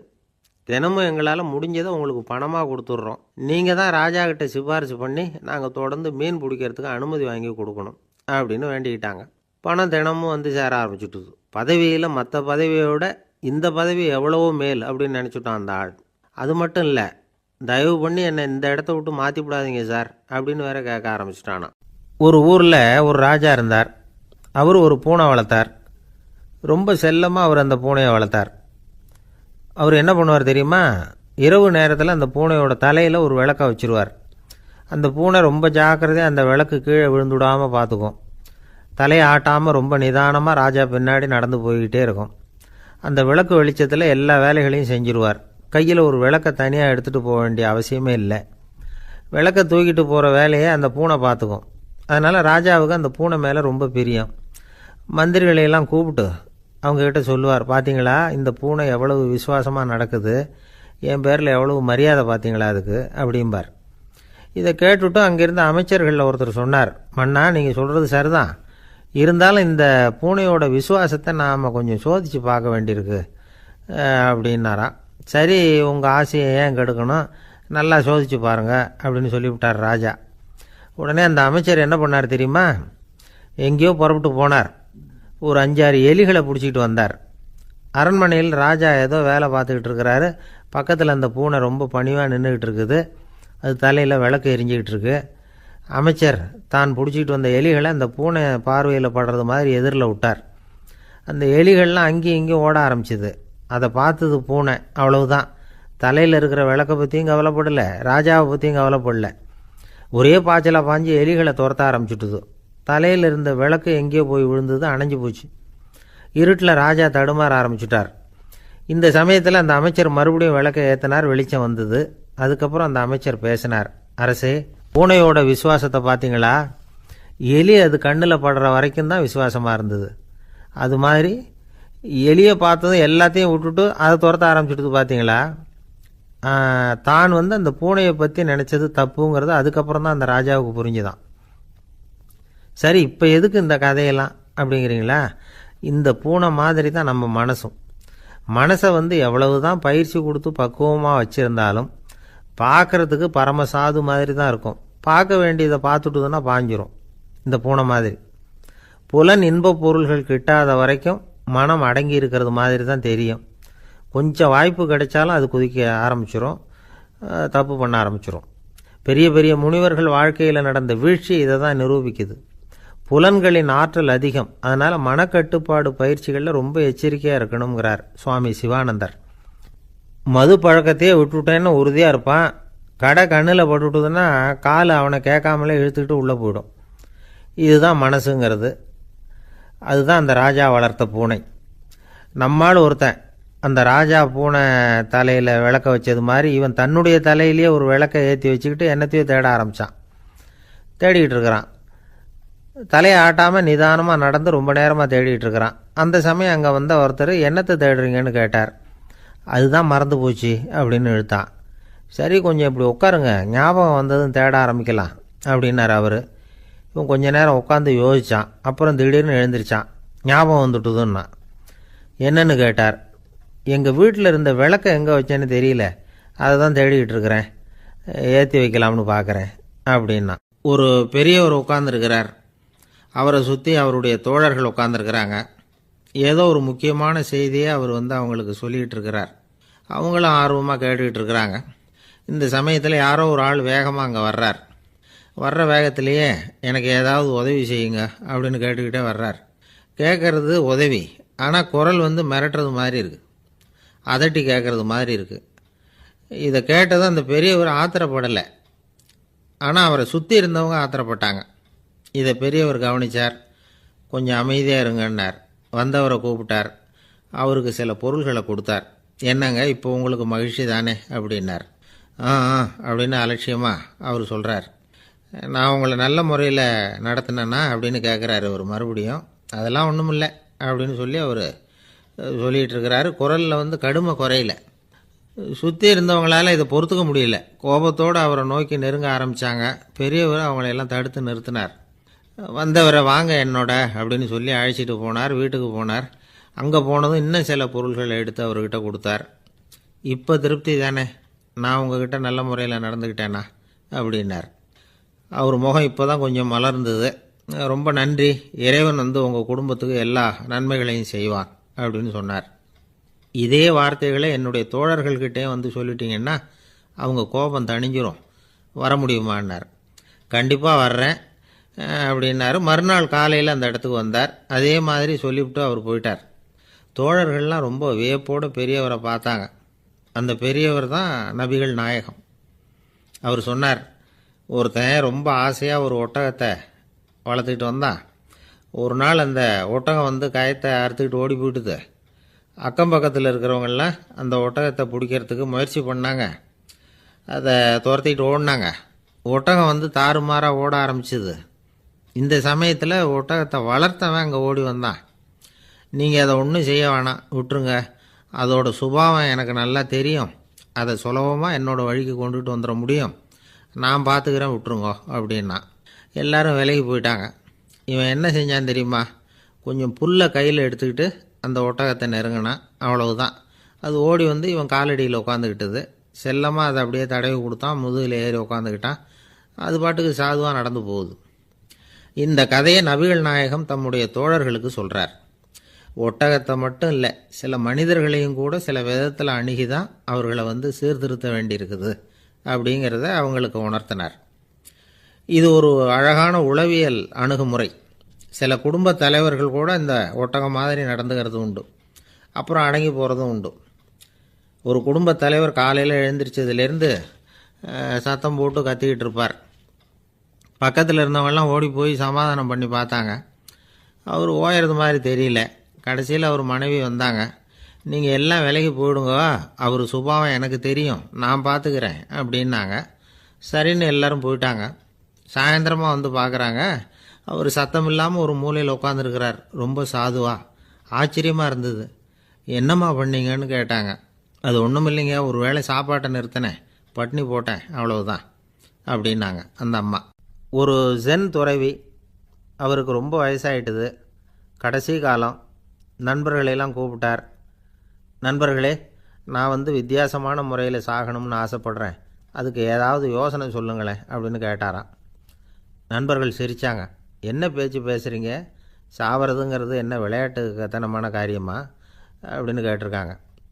அந்த துறவி கொஞ்ச நேரம் யோசனை பண்ணார். அப்புறம் கேட்டாராம், இது வரைக்கும் யாராவது நடந்துக்கிட்டே இறந்துருக்குறாங்களா அப்படின்னாராம். எல்லாரும் இல்லைன்னாங்களாம். ஒருத்தர் மட்டும் சொல்லியிருக்கார். அப்படியும் ஒருத்தர் இறந்துருக்கிறதாக ஒரு கதையில் படிச்சிருக்கிறேன். ஒரு ஞானியால் தான் அப்படியெல்லாம் செய்ய முடியும் அப்படின்னு அவர் சொன்னாராம். சரி, அப்படின்னா அந்த முறை நமக்கு வேணாம். நின்றுக்கிட்டே யாராவது உயிரை விட்டுருக்காங்களா அப்படின்னு விசாரித்தாராம். அப்படியும் ஒருத்தர் இறந்துருக்கிறார் அப்படின்னாங்களாம். மறுபடியும் அந்த துறவி யோசனை பண்ணியிருக்கிறார். ஏதாவது வித்தியாசமான முறையில் நாம் போகணும் அப்படிங்கிறது அவருடைய விருப்பம். மனிதன் எப்படி வாழ்கிறானோ அப்படி இறப்பது தான் நல்லது. சரி, யாராவது தலைகீழாக யோகம் செய்யும் நிலையில் இறந்துருக்கிறாங்களா அப்படின்னு விசாரித்தாராம். நண்பர்கள் சிரித்தாங்க. தலைகீழாக நின்னபடி இறந்ததாக நாங்கள் கேள்விப்பட்டதே இல்லை, அது முடியாத காரியம் அப்படின்ட்டுருக்காங்க. இப்போ அந்த துறவிக்கு திடீர்னு உற்சாகம் வந்துட்டுது. உடனே எழுந்திரிச்சார், தலைகீழாக நின்னார், அப்படியே உயிரை விட்டுட்டார். அவ்வளோதான். அந்த மடாலயத்தில் ஒரே குழப்பம். எப்படி அவரை கீழே இறக்கி படுக்க வைக்கிறது அப்படின்னு புரியல. இப்படி உயிர் விடுறதை பற்றி அவங்க இது வரைக்கும் கேள்விப்பட்டதும் இல்லை. உண்மையிலேயே இவர் இறந்து தான் போனாராங்கிறதும் தெரியல. சோதித்து பார்த்தாங்க. இதய துடிப்பு, நாடி துடிப்பு எல்லாம் நின்று போயிருந்தது. இவர் எப்போவும் இப்படி தான், என்ன பண்ணுறது இப்போது அப்படின்னு சொல்லி எல்லோரும் குழம்பிக்கிட்டு இருக்கிற சமயத்தில் ஒரு பெரிய ஒரு யோசனை சொன்னார். இந்த துறவியோட மூத்த சகோதரி பக்கத்து மடாலயத்தில் இருக்கிறாங்க, அவங்கள இங்கே அழைச்சிட்டு வந்தால் ஏதாவது வழி கிடைக்கும் அப்படின்னார். அந்த அம்மாவுக்கு 90 வயசு. அழைச்சிட்டு வந்தாங்க. ஒரு குச்சியை ஊன்றிக்கிட்டு அப்படியே மெதுவாக நடந்து வந்தாங்க. தம்பி, தலைகீழாக நின்று உயிர் விட்டு இறக்கிறத பார்த்தாங்க. தம்பின்னு கூப்பிட்டு பார்த்தாங்க, ஒன்றும் காணோம். உடனே என்ன பண்ணாங்க, தன்னுடைய கைத்தடியால் தம்பியோட உடலை ஒரு தட்டு தட்டினாங்க. ஏப்பா சாகிறப்பவும் உன்னுடைய குறும்புத்தனத்தை விடலையா? இப்படியாடா சாகிறது? ஒழுங்காக செத்து தொலை அப்படின்னாங்களாம். அவ்வளவுதான். உடனே அந்த துறவி திரும்பி நேராக நின்னார். அக்கா கோவப்படாத, நான் ஒழுங்காக சாகிறேன், எப்படி செத்தா என்ன, எல்லாம் எனக்கு ஒன்று தான் அப்படின்னு சொல்லிவிட்டு அப்படியே தரையில் படுத்து உயிரை விட்டாராம். அதுக்கப்புறம் அந்த அம்மா கோலை வந்து கையில் எடுத்துக்கிட்டு அப்படியே திரும்பி கூட பார்க்காம அவங்க பாட்டுக்கு போயிட்டாங்களாம். மரணத்தை ஒரு விளையாட்டாக ஆக்கிய அந்த துறவிக்கு வாழ்க்கையே ஒரு விளையாட்டாக தான் இருந்திருக்குது. எந்த நோக்கமும் இல்லாமல் செயல்படுறதுன்னா என்னங்கிறதும் அவருக்கு தெரிஞ்சிருக்குது. பயனை எதிர்பார்க்காமல் பணி செய்து வாழ்ந்து மறைந்த மகான் அவர். தம்முடைய தொழிலை வந்து விளையாட்டு போல் செய்ய தெரிஞ்சவருக்கு வாழ்க்கையே ஒரு விளையாட்டாக மாறிடும். எல்லாமே விளையாட்டாகி விடுகிற போது மரணமும் விளையாட்டாகிவிடும் அப்படிங்கிறது தான் அந்த தத்துவம். ஆனால் அதுக்கு முன்னாடி உங்களுக்குள்ளே இருக்கிற உண்மையான நடிகனை வந்து நீங்கள் அடையாளம் கண்டுபிடிக்கணும். நீங்கள் நடிக்க வேண்டியதே இல்லை, நீங்கள் ஏற்கனவே நடிச்சுக்கிட்டு தான் இருக்கிறீங்க. நீங்கள் இந்த உண்மையை தெரிஞ்சுக்கணும், அவ்வளவுதான். இதுதான் ஞானிகளுடைய கருத்து. நீங்கள் தெருவில் நடந்து போயிட்டுருக்கிறீங்க, எதிரில் வர்றவர் உங்களை பார்த்து எப்படி இருக்கிறீங்கன்னு கேட்குறார். நல்லா இருக்கிறேங்கிறீங்க. உண்மையிலேயே நாம் நல்லா இருக்க மாட்டோம், ஏதாவது உடம்புல கோளாறு இருக்கும். ஆனால் அப்படி சொல்லுவோம் நல்லா இருக்கிறேன் அப்படின்னு. அது நடிப்பு தானே. உங்களை சந்தித்ததில் ரொம்ப மகிழ்ச்சி அப்படின்னு சொல்கிறோம். உடனே கொஞ்சம் நிதானமாக யோசித்து பாருங்கள், உண்மையிலேயே உங்கள் மனசு மகிழ்ச்சி அடைஞ்சுட்டுதா? அது நடிப்பு தானே. வாழ்க்கையை சரியாக புரிஞ்சுக்கிட்டால் எல்லாமே நடிப்புங்கிறது புரியும். கல்யாண பத்திரிக்கை அனுப்பியிருந்தேனே, ஏன்டா வரலன்னு கேட்டான் ஒருத்தன். வந்திருந்தேனே அப்படின்னானா இவன். டேய் ஏன்டா போய் சொல்கிற, நான் பத்திரிக்கையே உனக்கு அனுப்பலையே அப்படின்ட்டுருக்கான் அவன். அதுக்கு இவன் சொன்னானா, பத்திரிக்கை அனுப்புனேன்னு நீ போய் சொல்கிறப்போ கல்யாணத்துக்கு வந்தேன்னு நான் போய் சொல்லக்கூடாதா அப்படின்னானா. ஒரு நண்பர் அவசரமாக என்கிட்ட ஓடி வந்தார். அப்புறம் சொன்னார், என்னால் நம்பவே முடியல சார், என் பையனா இப்படி அப்படின்னு சொல்லி ஆச்சரியப்பட்டார். உங்கள் பையன் அப்படி என்ன தான் செஞ்சுட்டான் அப்படின்னு கேட்டேன். என்னால் முடியாத ஒரு காரியத்தை அவன் செஞ்சுட்டான் சார் அப்படின்னார். அது என்னன்னு தான் சொல்லுங்களேன். என்ன 5வது வகுப்பில் அவன் ஒரே தடவையில் தேறிட்டான் சார், அதாவது ஒரே அட்டம்ப்டில் பாஸ் ஆகிருக்கான் அப்படின்னார் மூச்சு வாங்க. கஷ்டப்பட்டு பரீட்சை எழுதுனது அவன், இவருக்கு ஏன் மூச்சு வாங்குது? நம்மால் செய்ய முடியாத ஒரு காரியத்தை இன்னொருத்தர் செய்யும் பொழுது அது நமக்கு ஆச்சரியமாக இருக்குது. சர்க்கஸ் பார்க்குறோம், ஒருத்தர் அந்த இடத்துல தொங்குறார், அது நமக்கு ஆச்சரியம். ஏன்னா அது நம்மால் முடியாத காரியம். நம்மால் முடியாத ஒன்றை அடுத்தவர் எளிதாக செய்யும் பொழுது நாம் மருள்வது இயற்கை. இதை தான் தொல்காப்பியம் மருட்கை அப்படின்னு சொல்லுது. இந்த வியப்பு இருக்குதே, இது 4 வகையில் ஏற்படுறதாக தொல்காப்பியம் சொல்லுது. அது என்ன 4 வகை? முதல் வகை எப்படின்னா புதுமையான அரிய செயல்களை செய்கிறது. 2வது வகை என்னென்னா பெரும் செயல்களை செய்கிறது. 3வது வகை என்னென்னா மிக நுட்பமான செயல்களை செய்கிறது. 4வது வகை என்னென்னா ஆக்கம் தரும் செயல்களை செய்கிறது. புதுமை, பெருமை, சிறுமை, ஆக்கமோடு மதினம் சாலா மருட்கை 4 அப்படிங்கிறது தொல்காப்பியம். இன்றைக்கி விஞ்ஞானம் வந்து புதுசு புதுசாக எதையோ கண்டுபிடிக்குது. ஆரம்பத்தில் அது ஆச்சரியமாக இருக்குது, அப்புறம் அது நமக்கு பழகி போடுது. வானொலி பெட்டி புதுசாக வந்தப்போ ஒரு பெட்டி பேசுதுங்கிறது எவ்வளோ பெரிய ஆச்சரியம். இப்போ யாரும் அதை ஆச்சரியமாக பார்க்குறதில்ல. மதினம் சாலா மருட்கை அப்படின்னு ஒரு சொற்றொடர் வருது பாருங்க, அதில் கருத்தாழம் உண்டு. எதை பற்றியும் போதுமான அளவு புரிந்து கொள்ளாத போது ஒருத்தர் வந்து ஆச்சரியப்படுறார். புரிந்து கொண்ட பிறகு ஆச்சரியம் வந்து மறைஞ்சு போடுது. மிக நுட்பமான செயல்களும் நம்ம வந்து ஆச்சரியப்பட வைக்கும். ஒரு அரிசியில் ஒரு திருக்குறள் எழுதி காட்டுறாங்க, ஒரு முட்டை ஓட்டுக்குள்ளே ஓவியம் தீட்டி காட்டுறாங்க. கருங்கல் சிற்பங்களில் எவ்வளவு நுட்பமான வேலைப்பாடுகளை எல்லாம் பார்த்து ஆச்சரியப்படுறோம். இது மாதிரி ஆக்கப்பூர்வமான அரிய செயல்களை செய்கிறது கூட வியப்பை உண்டு பண்ணும். குப்பை கூலங்களை கூட வாழ்க்கைக்கு பயன்படுகிற பொருளாக மாற்றுகிறவர்கள் இருக்காங்க, அவர்களுடைய செயல் வியப்பு அளிக்குது. இடைக்காட்டு சித்தர் பாடின 30 நூலில் வர்ற ஒரு பாடல், ஆற்றல் பிறர் அறிதலின் அகம் கிளர்வு உறுதலின் கற்று அறி பாணர் கெழுமிய கோடலின் தோற்றம் உருகவே போற்றல் சால் வியப்பே. ஒருத்தருடைய ஆற்றல் தெரியாமல் இருந்தது, அவருடைய அரிய செயலை பார்க்கும் பொழுது வியப்பாக இருந்தது, மனசுக்குள்ள கிளர்ச்சி. பாவலர்கள் இவர்களுடைய புகழை பாடி மற்றவர்களும் தெரிந்து கொள்ளுமாறு செய்கிறார்கள் அப்படிங்கிறது தான் ஒரு யதார்த்தமான உண்மை. ஆக எல்லா வகையிலும் வந்து மக்கள் வந்து தங்களுடைய வாழ்க்கையில் முன்னேறுவதற்கான வழிகாட்டுகிற ஒரு மெய்ப்பாடு தான் வியப்புங்கிறது. இந்த காலத்தில் நம்ம எப்படியெல்லாம் ஆச்சரியப்பட வைக்கிறாங்க. ஒரு ஆளை பிடிச்சி ஜெயிலில் கொண்டு வந்தாங்க. ஜெயில் அதிகாரி அவனை ரொம்ப ஆச்சரியமாக பார்த்தாராம். இவன் கேட்டான், ஏன் சார் அப்படி பார்க்குறீங்க, நான் இப்போ இங்கே வர்றது உங்களுக்கு ஆச்சரியமாக இருக்குதா அப்படின்னு கேட்டிருக்கான். இதுக்கு ஜெயில் அதிகாரி சொல்லியிருக்கார், நீ இப்போ இங்கே வந்ததில் எனக்கு ஒன்றும் ஆச்சரியம் இல்லைப்பா, ஏற்கனவே நீ இங்கேருந்து விடுதலையாகி போய் 6 மாதம் ஆச்சு, இவ்வளவு லேட்டாக வர்றியே அதுதான் எனக்கு ஆச்சரியமாக இருக்குது அப்படின்னாராம். ஒரு குரு, இளம் சீடர்கள் எதிரில் உட்காந்துருக்கிறாங்க. குரு பாடம் நடத்திக்கிட்டு இருக்கிறார். சீடர்களுக்கு ஒரு ஆசை, அதாவது ஒரு முக்கியமான மந்திரத்தை நம்ம குருநாதர்கிட்ட இருந்து கற்றுக்கணும் அப்படிங்கிறது அவங்க ஆசை. அது என்ன மந்திரம்னா, இறந்தவரை உயிர்ப்பிக்கக்கூடிய புனித மந்திரம், அதாவது செத்தவங்களுக்கு மீண்டும் உயிர் உண்டாக்குகிற மந்திரம். குருவே, தயவு பண்ணி அந்த மந்திரத்தை எங்களுக்கு உபதேசிக்கணும் அப்படின்னு கேட்டாங்க. அது ரொம்ப ஆபத்தானது, அது என்னத்துக்கு உங்களுக்கு வேண்டாமேன்னாராம் குரு. எங்களுடைய நம்பிக்கை உறுதிப்படுறதுக்காகத்தான் கேட்குறோம், வேற ஒன்றும் இல்லை அப்படின்னாங்களாம் சீடர்கள். பக்குவப்படாத அறிவுங்கிறது ரொம்ப ஆபத்தானது அப்படின்னாராம் குரு. இது சீடர்களுக்கு புரியல. அது எப்படிங்க பக்குவப்படாத அறிவு ஆபத்தானதுன்னு சொல்கிறீங்க, அப்படின்னா என்ன அப்படின்னு கேட்டிருக்காங்க சீடர்கள். குரு அதுக்கு விளக்கம் கொடுத்தாராம். அந்த மந்திரத்தை எப்போ பயன்படுத்தணுங்கிறது முக்கியம், அதை அறியக்கூடிய ஞானம் ஏற்படுகிற வரைக்கும் அதை தெரிஞ்சுக்காமல் இருக்கிறது தான் நல்லது, இல்லைன்னா ஆபத்துன்னாராம். ஆனால் அந்த சீடர்கள் அதை கேட்குற மாதிரி இல்லை, ரொம்ப பிடிவாதம் பண்ண ஆரம்பிச்சிட்டாங்க. சரி வாங்க சொல்கிறேன்னார் குரு. எல்லாரும் வந்தாங்க. அந்த புனித மந்திரத்தை அவங்களுக்கு ரகசியமாக உபதேசம் பண்ணார். உபதேசம் பண்ணிவிட்டு அவங்களுக்கு எச்சரிக்கையும் கொடுத்தார். இந்த மந்திரத்தை நல்லா ஆராய்ச்சி பார்த்ததுக்கு அப்புறம்தான் உச்சரிக்கணும், அவசரப்பட்டு எதுவும் செஞ்சிடக்கூடாது அப்படின்னு ஒரு தடவைக்கு பல தடவை எச்சரிக்கை கொடுத்தார். சரின்னு சொல்லிவிட்டு அவங்கெல்லாம் மந்திரத்தை கற்றுக்கிட்டு எழுந்திரிச்சு போயிட்டாங்க. ஒரு நாள் அந்த சீடர்கள் எல்லாம் மணற்பாங்கான இடத்துல அப்படியே நடந்து போயிட்டுருக்கிறாங்க. ஒரு பாலைவன பகுதி மாதிரி ஒரு இடம். அங்கே ஒரு இடத்துல எலும்புகள் குவியலாக கிடந்தது. உடனே இந்த சீடர்கள் முன்ன பின்ன யோசிக்காமல், தியானமும் பண்ணாமல், அந்த மந்திரத்தோட பயனை சோதித்து பார்க்கணும் அப்படின்னு நினச்சிக்கிட்டு அந்த மந்திரத்தை உச்சரிக்க ஆரம்பிச்சிட்டாங்க. அவ்வளோதான். உடனே என்னாச்சு தெரியுமா, அந்த எலும்புகள் எல்லாம் ஓநாய்களாக மாறி அவங்கள துரத்த ஆரம்பிச்சுட்டுது. சீடர்கள் எல்லாம் தலைதெறிக்க ஓட ஆரம்பிச்சிட்டாங்க.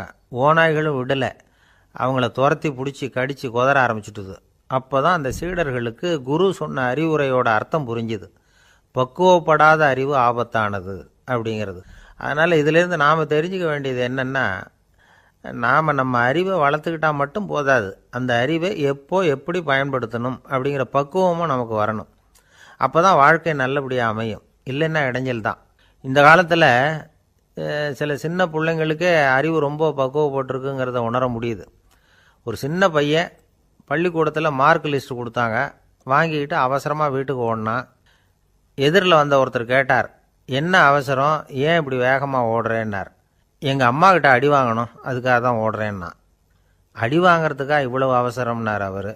அப்படி இல்லைங்க, நான் போகிறதுக்குள்ளே எங்கள் அப்பா வீட்டுக்கு வந்துட்டாருன்னா அவர்கிட்ட அடி வாங்க வேண்டியிருக்கும், அதை அவாய்ட் பண்ணுறதுக்காக இப்படி ஓடுறேன் அப்படின்னு நானான் அந்த பையன். இந்த உலகத்தில் எவ்வளவோ உயிரினங்கள் இருக்குது, ஒவ்வொன்றும் ஒவ்வொரு விதமாக சண்டை போடுது.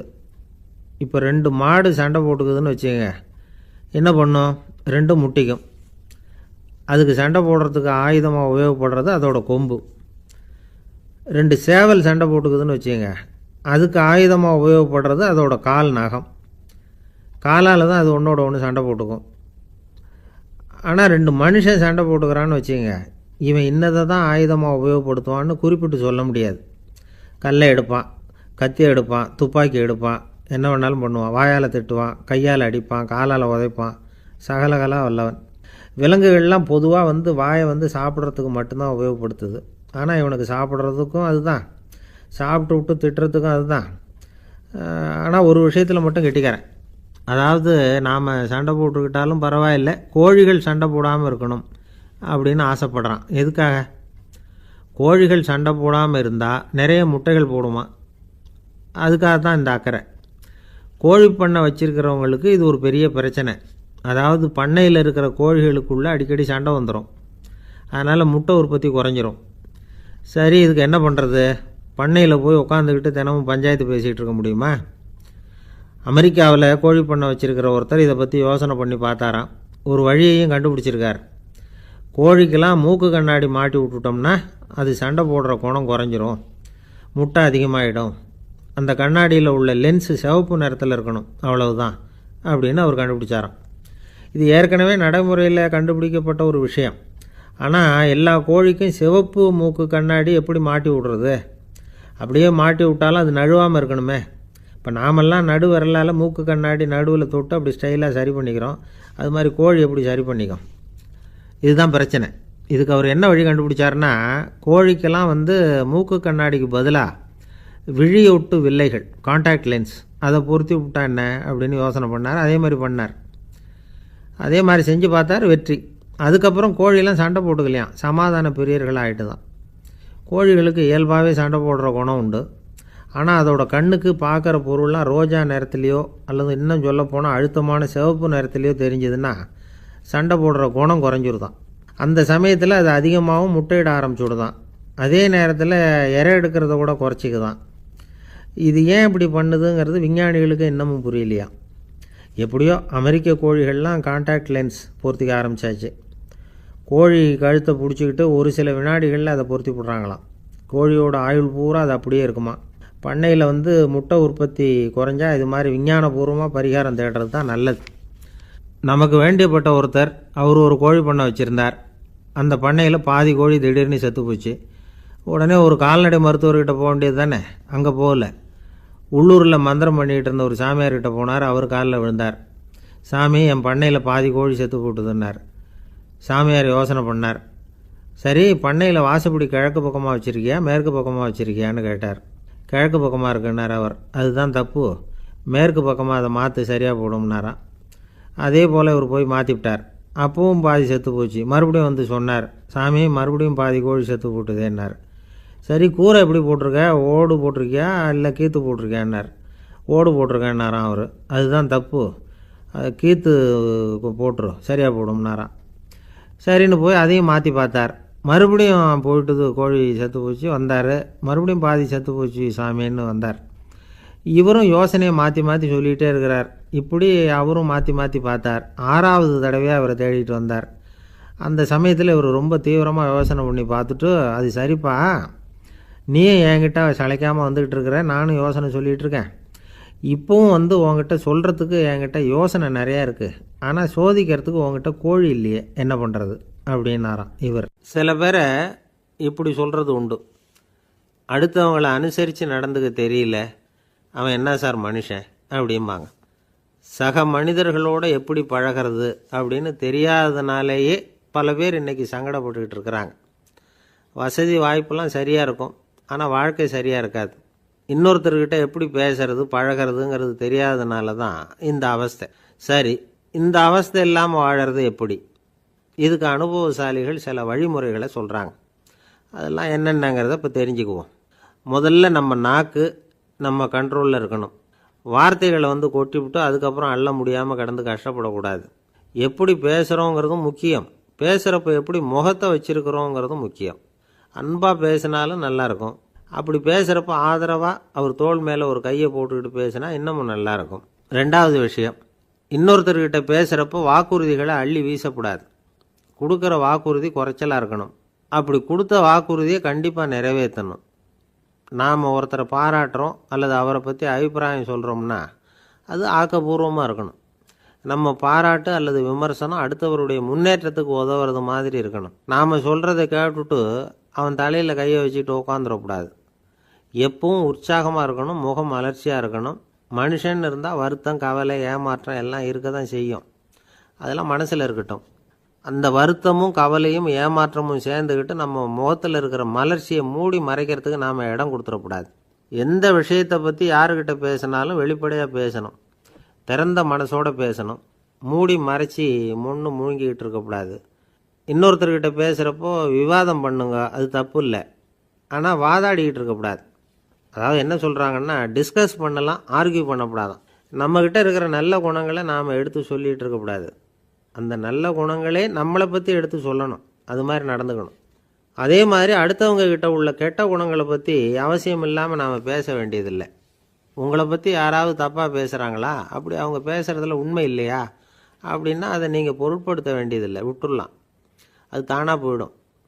ஒரு 4-5 பேரோட பேசிக்கிட்டு இருந்தீங்கன்னா எல்லாருக்கும் முக்கியத்துவம் கொடுங்க. யாரையும் அலட்சியப்படுத்தாதீங்க. தமாஷா பேசலாம், ஆனால் அவங்க தமாஷ் அடுத்தவங்கள கேலி பண்ணுறதா இருக்கக்கூடாது. நமக்கு கிடைக்க வேண்டியது கிடைக்கலையே அப்படிங்கிற தவிப்பு நம்மக்கிட்ட இருக்கக்கூடாது. அது தேவையில்லை. உங்கள் செயல்பாடுகள் தெளிவாக இருக்கட்டும். பாராட்டு தானாக அவங்கள தேடிட்டு வரும். இன்னொரு மனுஷனுடைய மனசில் கௌரவமான ஒரு இடத்த பிடிக்கணும்னா நாம் இந்த குணத்தையெல்லாம் நம்மக்கிட்ட வளர்த்துக்கணும். இதெல்லாம் அனுபவசாலிகள் சொல்லியிருக்கிற குறிப்புகள். இந்த குறிப்புகளை சரியாக புரிஞ்சுக்கணும். அது முக்கியம். தப்பாக புரிஞ்சுக்கிட்டா என்ன ஆகும் தெரியுமா? இதை கேளுங்க. ஒருத்தர் வந்தார். சார், அடுத்தவங்க தோள் மேலே கையை போட்டுக்கிட்டு அன்பாக பேசணும்னு சொன்னீங்க. அப்படி தான் பேசினேன். அவர் முதுகை கூட தட்டி கொடுத்தேன். என் வேலை போயிட்டுது சார், வீட்டுக்கு அனுப்பிச்சிட்டாங்க அப்படின்னார். யாருக்கிட்ட அப்படி பேசுனீங்கன்னு கேட்டோம். என் முதலாளிகிட்ட சார் அப்படிங்கிறார் ரொம்ப சோகமாக. ஒரு ஆஃபீஸில் வேலை பார்க்குற ஒருத்தர் ஏதோ தப்பு பண்ணிவிட்டார். உடனே மேல் அதிகாரி அவரை கூப்பிட்டு அனுப்புனார். நீ செஞ்சது தப்புன்னார் கோபமாக. இது ஒரு ரகம்.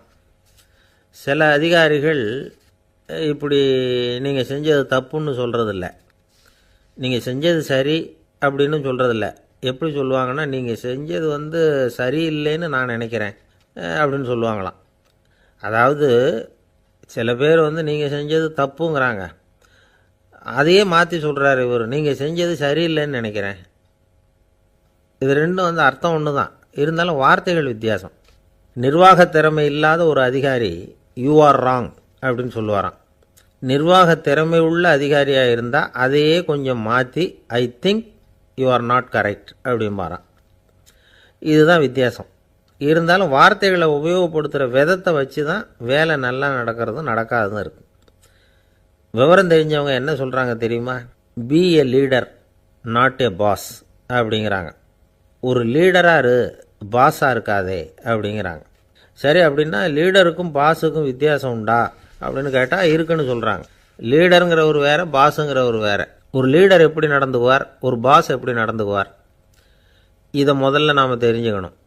அவங்க எப்படி நடந்துக்குவாங்க அப்படிங்கிறதுக்கு சில விவரங்கள் இருக்குது. அதை கேட்டோம்னா நாம் புரிஞ்சுக்கலாம் அதை. அதாவது பாஸுங்கிறவர் விரட்டிக்கிட்டே இருப்பார், லீடருங்கிறவர் ஊக்கப்படுத்திக்கிட்டே இருப்பார். நாளைக்கு சாயந்தரத்துக்குள்ளே அந்த வேலையை செஞ்சு முடிக்கலைன்னா தொலைச்சி விடுவோம் தொலைச்சி அப்படிம்பார் அவர். இவர் எப்படி சொல்லுவார்னா, இது வரைக்கும் நீங்கள் செஞ்சுருக்கிற வேலை ரொம்ப அற்புதம் அப்படிம்பார். பாஸுங்கிறவர் அதிகாரத்தை நம்பி செயல்படுறவர், லீடருங்கிறவர் நல்லெண்ணத்தை நம்பி செயல்படுறவர். நம்மக்கிட்ட அதிகாரம் இருக்குது, பவர் இருக்குது, அதனால் காரியத்தை சாதிச்சுடலாம் அப்படின்னு நினைக்கிறவர் அவர்.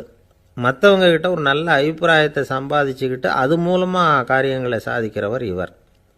பாஸுங்கிறவர் பயத்தை உண்டு பண்ணுவார், லீடருங்கிறவர் அன்பை பரவ செய்வார். அதை செய்யலைன்னா ஆடிட்டில் தகராறாயிடும், இது செய்யலைன்னா இன்க்ரிமெண்ட்டு கட் ஆகிடும், இப்படி ஏதாவது சொல்லி பயமுறுத்திக்கிட்டே இருப்பார் அவர். இவர் அப்படி இல்லை. உடம்பு இப்படி இருக்குது, வீட்டில் எல்லோரும் சௌக்கியமாக இருக்கிறாங்களா, ஆஃபீஸில் எல்லாம் வசதியாக இருக்குதா, நான் ஏதாவது உதவி செய்யணுமா அப்படின்னு அன்புக்கு முக்கியத்துவம் கொடுப்பார். பாஸுங்கிறவர் எதுக்கெடுத்தாலும் நான் சொல்லிகிட்டு இருப்பார், லீடருங்கிறவர் நாமன்னு சொல்லிகிட்டு இருப்பார். பாஸுங்கிறவர் தப்புக்கு காரணம் யாருன்னு பார்ப்பார், லீடருங்கிறவர் தப்பு என்னன்னு பார்ப்பார். இதுதான் ரெண்டு பேருக்கு வித்தியாசம். The boss shows who is wrong, the leader shows what is wrong அப்படின்னு சொல்லுவாங்க. இந்த காரியம் எப்படி செய்யப்பட்டிருக்கு அப்படின்னு தெரிஞ்சுக்கிறவர் பாஸ். இந்த காரியத்தை எப்படி செய்யணும்னு செஞ்சு காட்டுறவர் லீடர். பாஸுங்கிறவர் பணியாளர்களை திட்டுவார், லீடர் மரியாதைக்குரியவராக நடத்துவார், அதுக்குரியவராக அவர் நடந்துக்குவார். செய்கிற வேலையை ஒரு சுமையாக நினைக்க வைக்கிறவர் பாஸ், செய்கிற வேலையை ஒரு சந்தோஷமாக ஆக்கிறவர் லீடர். ஒரு முதலாளியாக இருக்கிறவர் அல்லது ஒரு நிர்வாகியாக இருக்கிறவர் இது மாதிரியான நுணுக்கங்களையெல்லாம் தெரிஞ்சு வச்சுக்கிறது நல்லது. ஒரு பாஸ் இருக்கார், அவர் ஒரு நாள் ரொம்ப பெருமையாக தன்னோட ஆஃபீஸை பற்றி பேசிக்கிட்டு இருந்தார். எனக்கு கீழே 200 பேர் வேலை செய்கிறாங்க சார், நான் ஒரு கோடு கிழிச்சா அவங்க அதை தாண்டாத அளவுக்கு நான் நடந்துக்கிறேன் சார் அப்படின்னார் அவர். அது எப்படி முடியுது உங்களால் அப்படின்னு கேட்டோம். நான் கோடே கிழிக்கிறதில்ல சார் அப்படின்னார். ஊருக்கு வெளியில் அமைதியான ஒரு இடம், அங்கே ஒரு ஆசிரமம், அங்கே ஒரு சாமியார், அவர் தினமும் நல்ல போதனைகள்லாம் செய்வார். பல பேர் போய் அங்கேயே சில நாள் தங்கி இருந்து அவர் சொல்கிற அறிவுரைகளை எல்லாம் கேட்டுக்கிட்டு வர்றது வழக்கம். ஒரு தடவை அவரை பார்த்துட்டு போகிறதுக்காக 3 வெளியூர் தம்பதிகள் வந்தாங்களாம். அந்த மடத்துலேயே சாப்பிட்டுக்கிட்டு தங்கியிருந்து அவங்களுடைய போதனைகளை கேட்டுக்கிட்டு போகணுங்கிறது அவங்க நோக்கம். காலையில் குளிச்சுட்டு பூஜையில் உட்காந்தார் அந்த சுவாமி. இவங்களும் குளிச்சுட்டு அந்த பூஜையை பார்க்குறதுக்காக அவர் முன்னாடி வந்து உட்காந்தாங்க. பூஜை ஆரம்பமாச்சு. சம்பிரதாயப்படி அது ரொம்ப நேரம் நடந்துக்கிட்டே இருக்குது. இவங்களுக்கு நல்ல பசி இருந்தாலும் இந்த நேரத்தில் அதை எப்படி வெளியில் காட்டிக்கிறது? பேசாமல் இருந்தாங்க.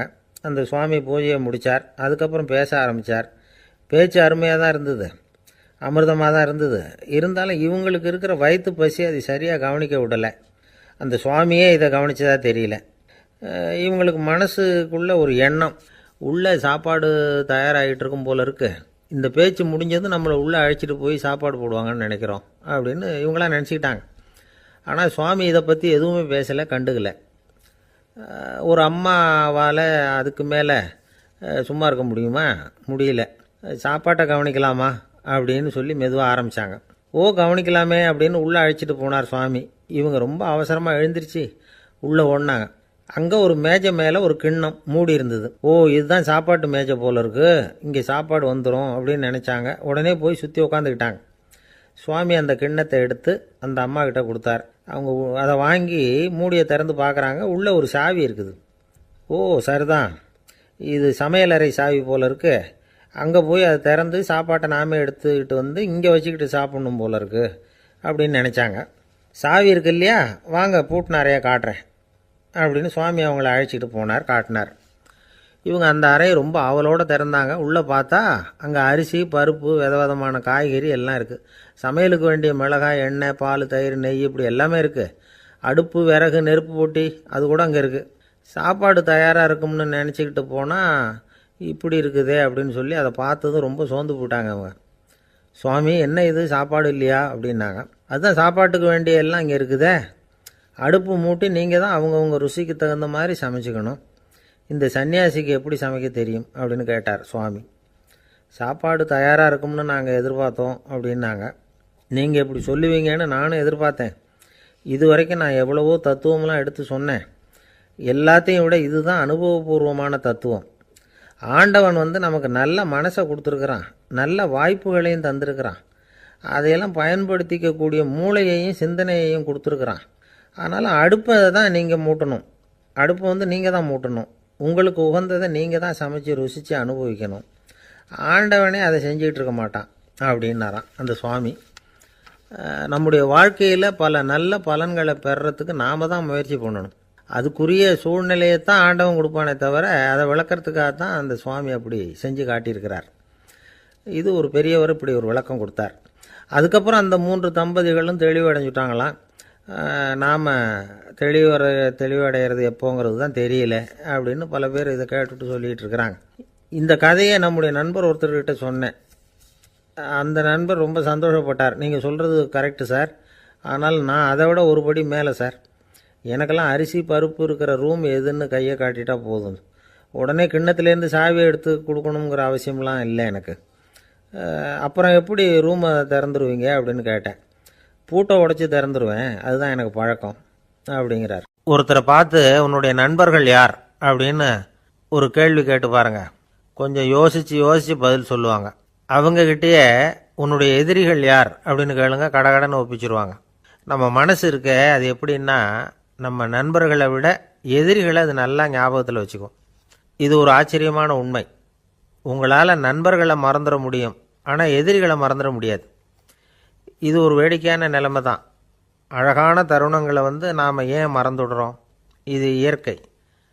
ஏன்னா நம்ம மனசு மலர்களை கவனிக்கிறதில்ல, அதில் இருக்கிற முள்ளை தான் கவனிக்குது.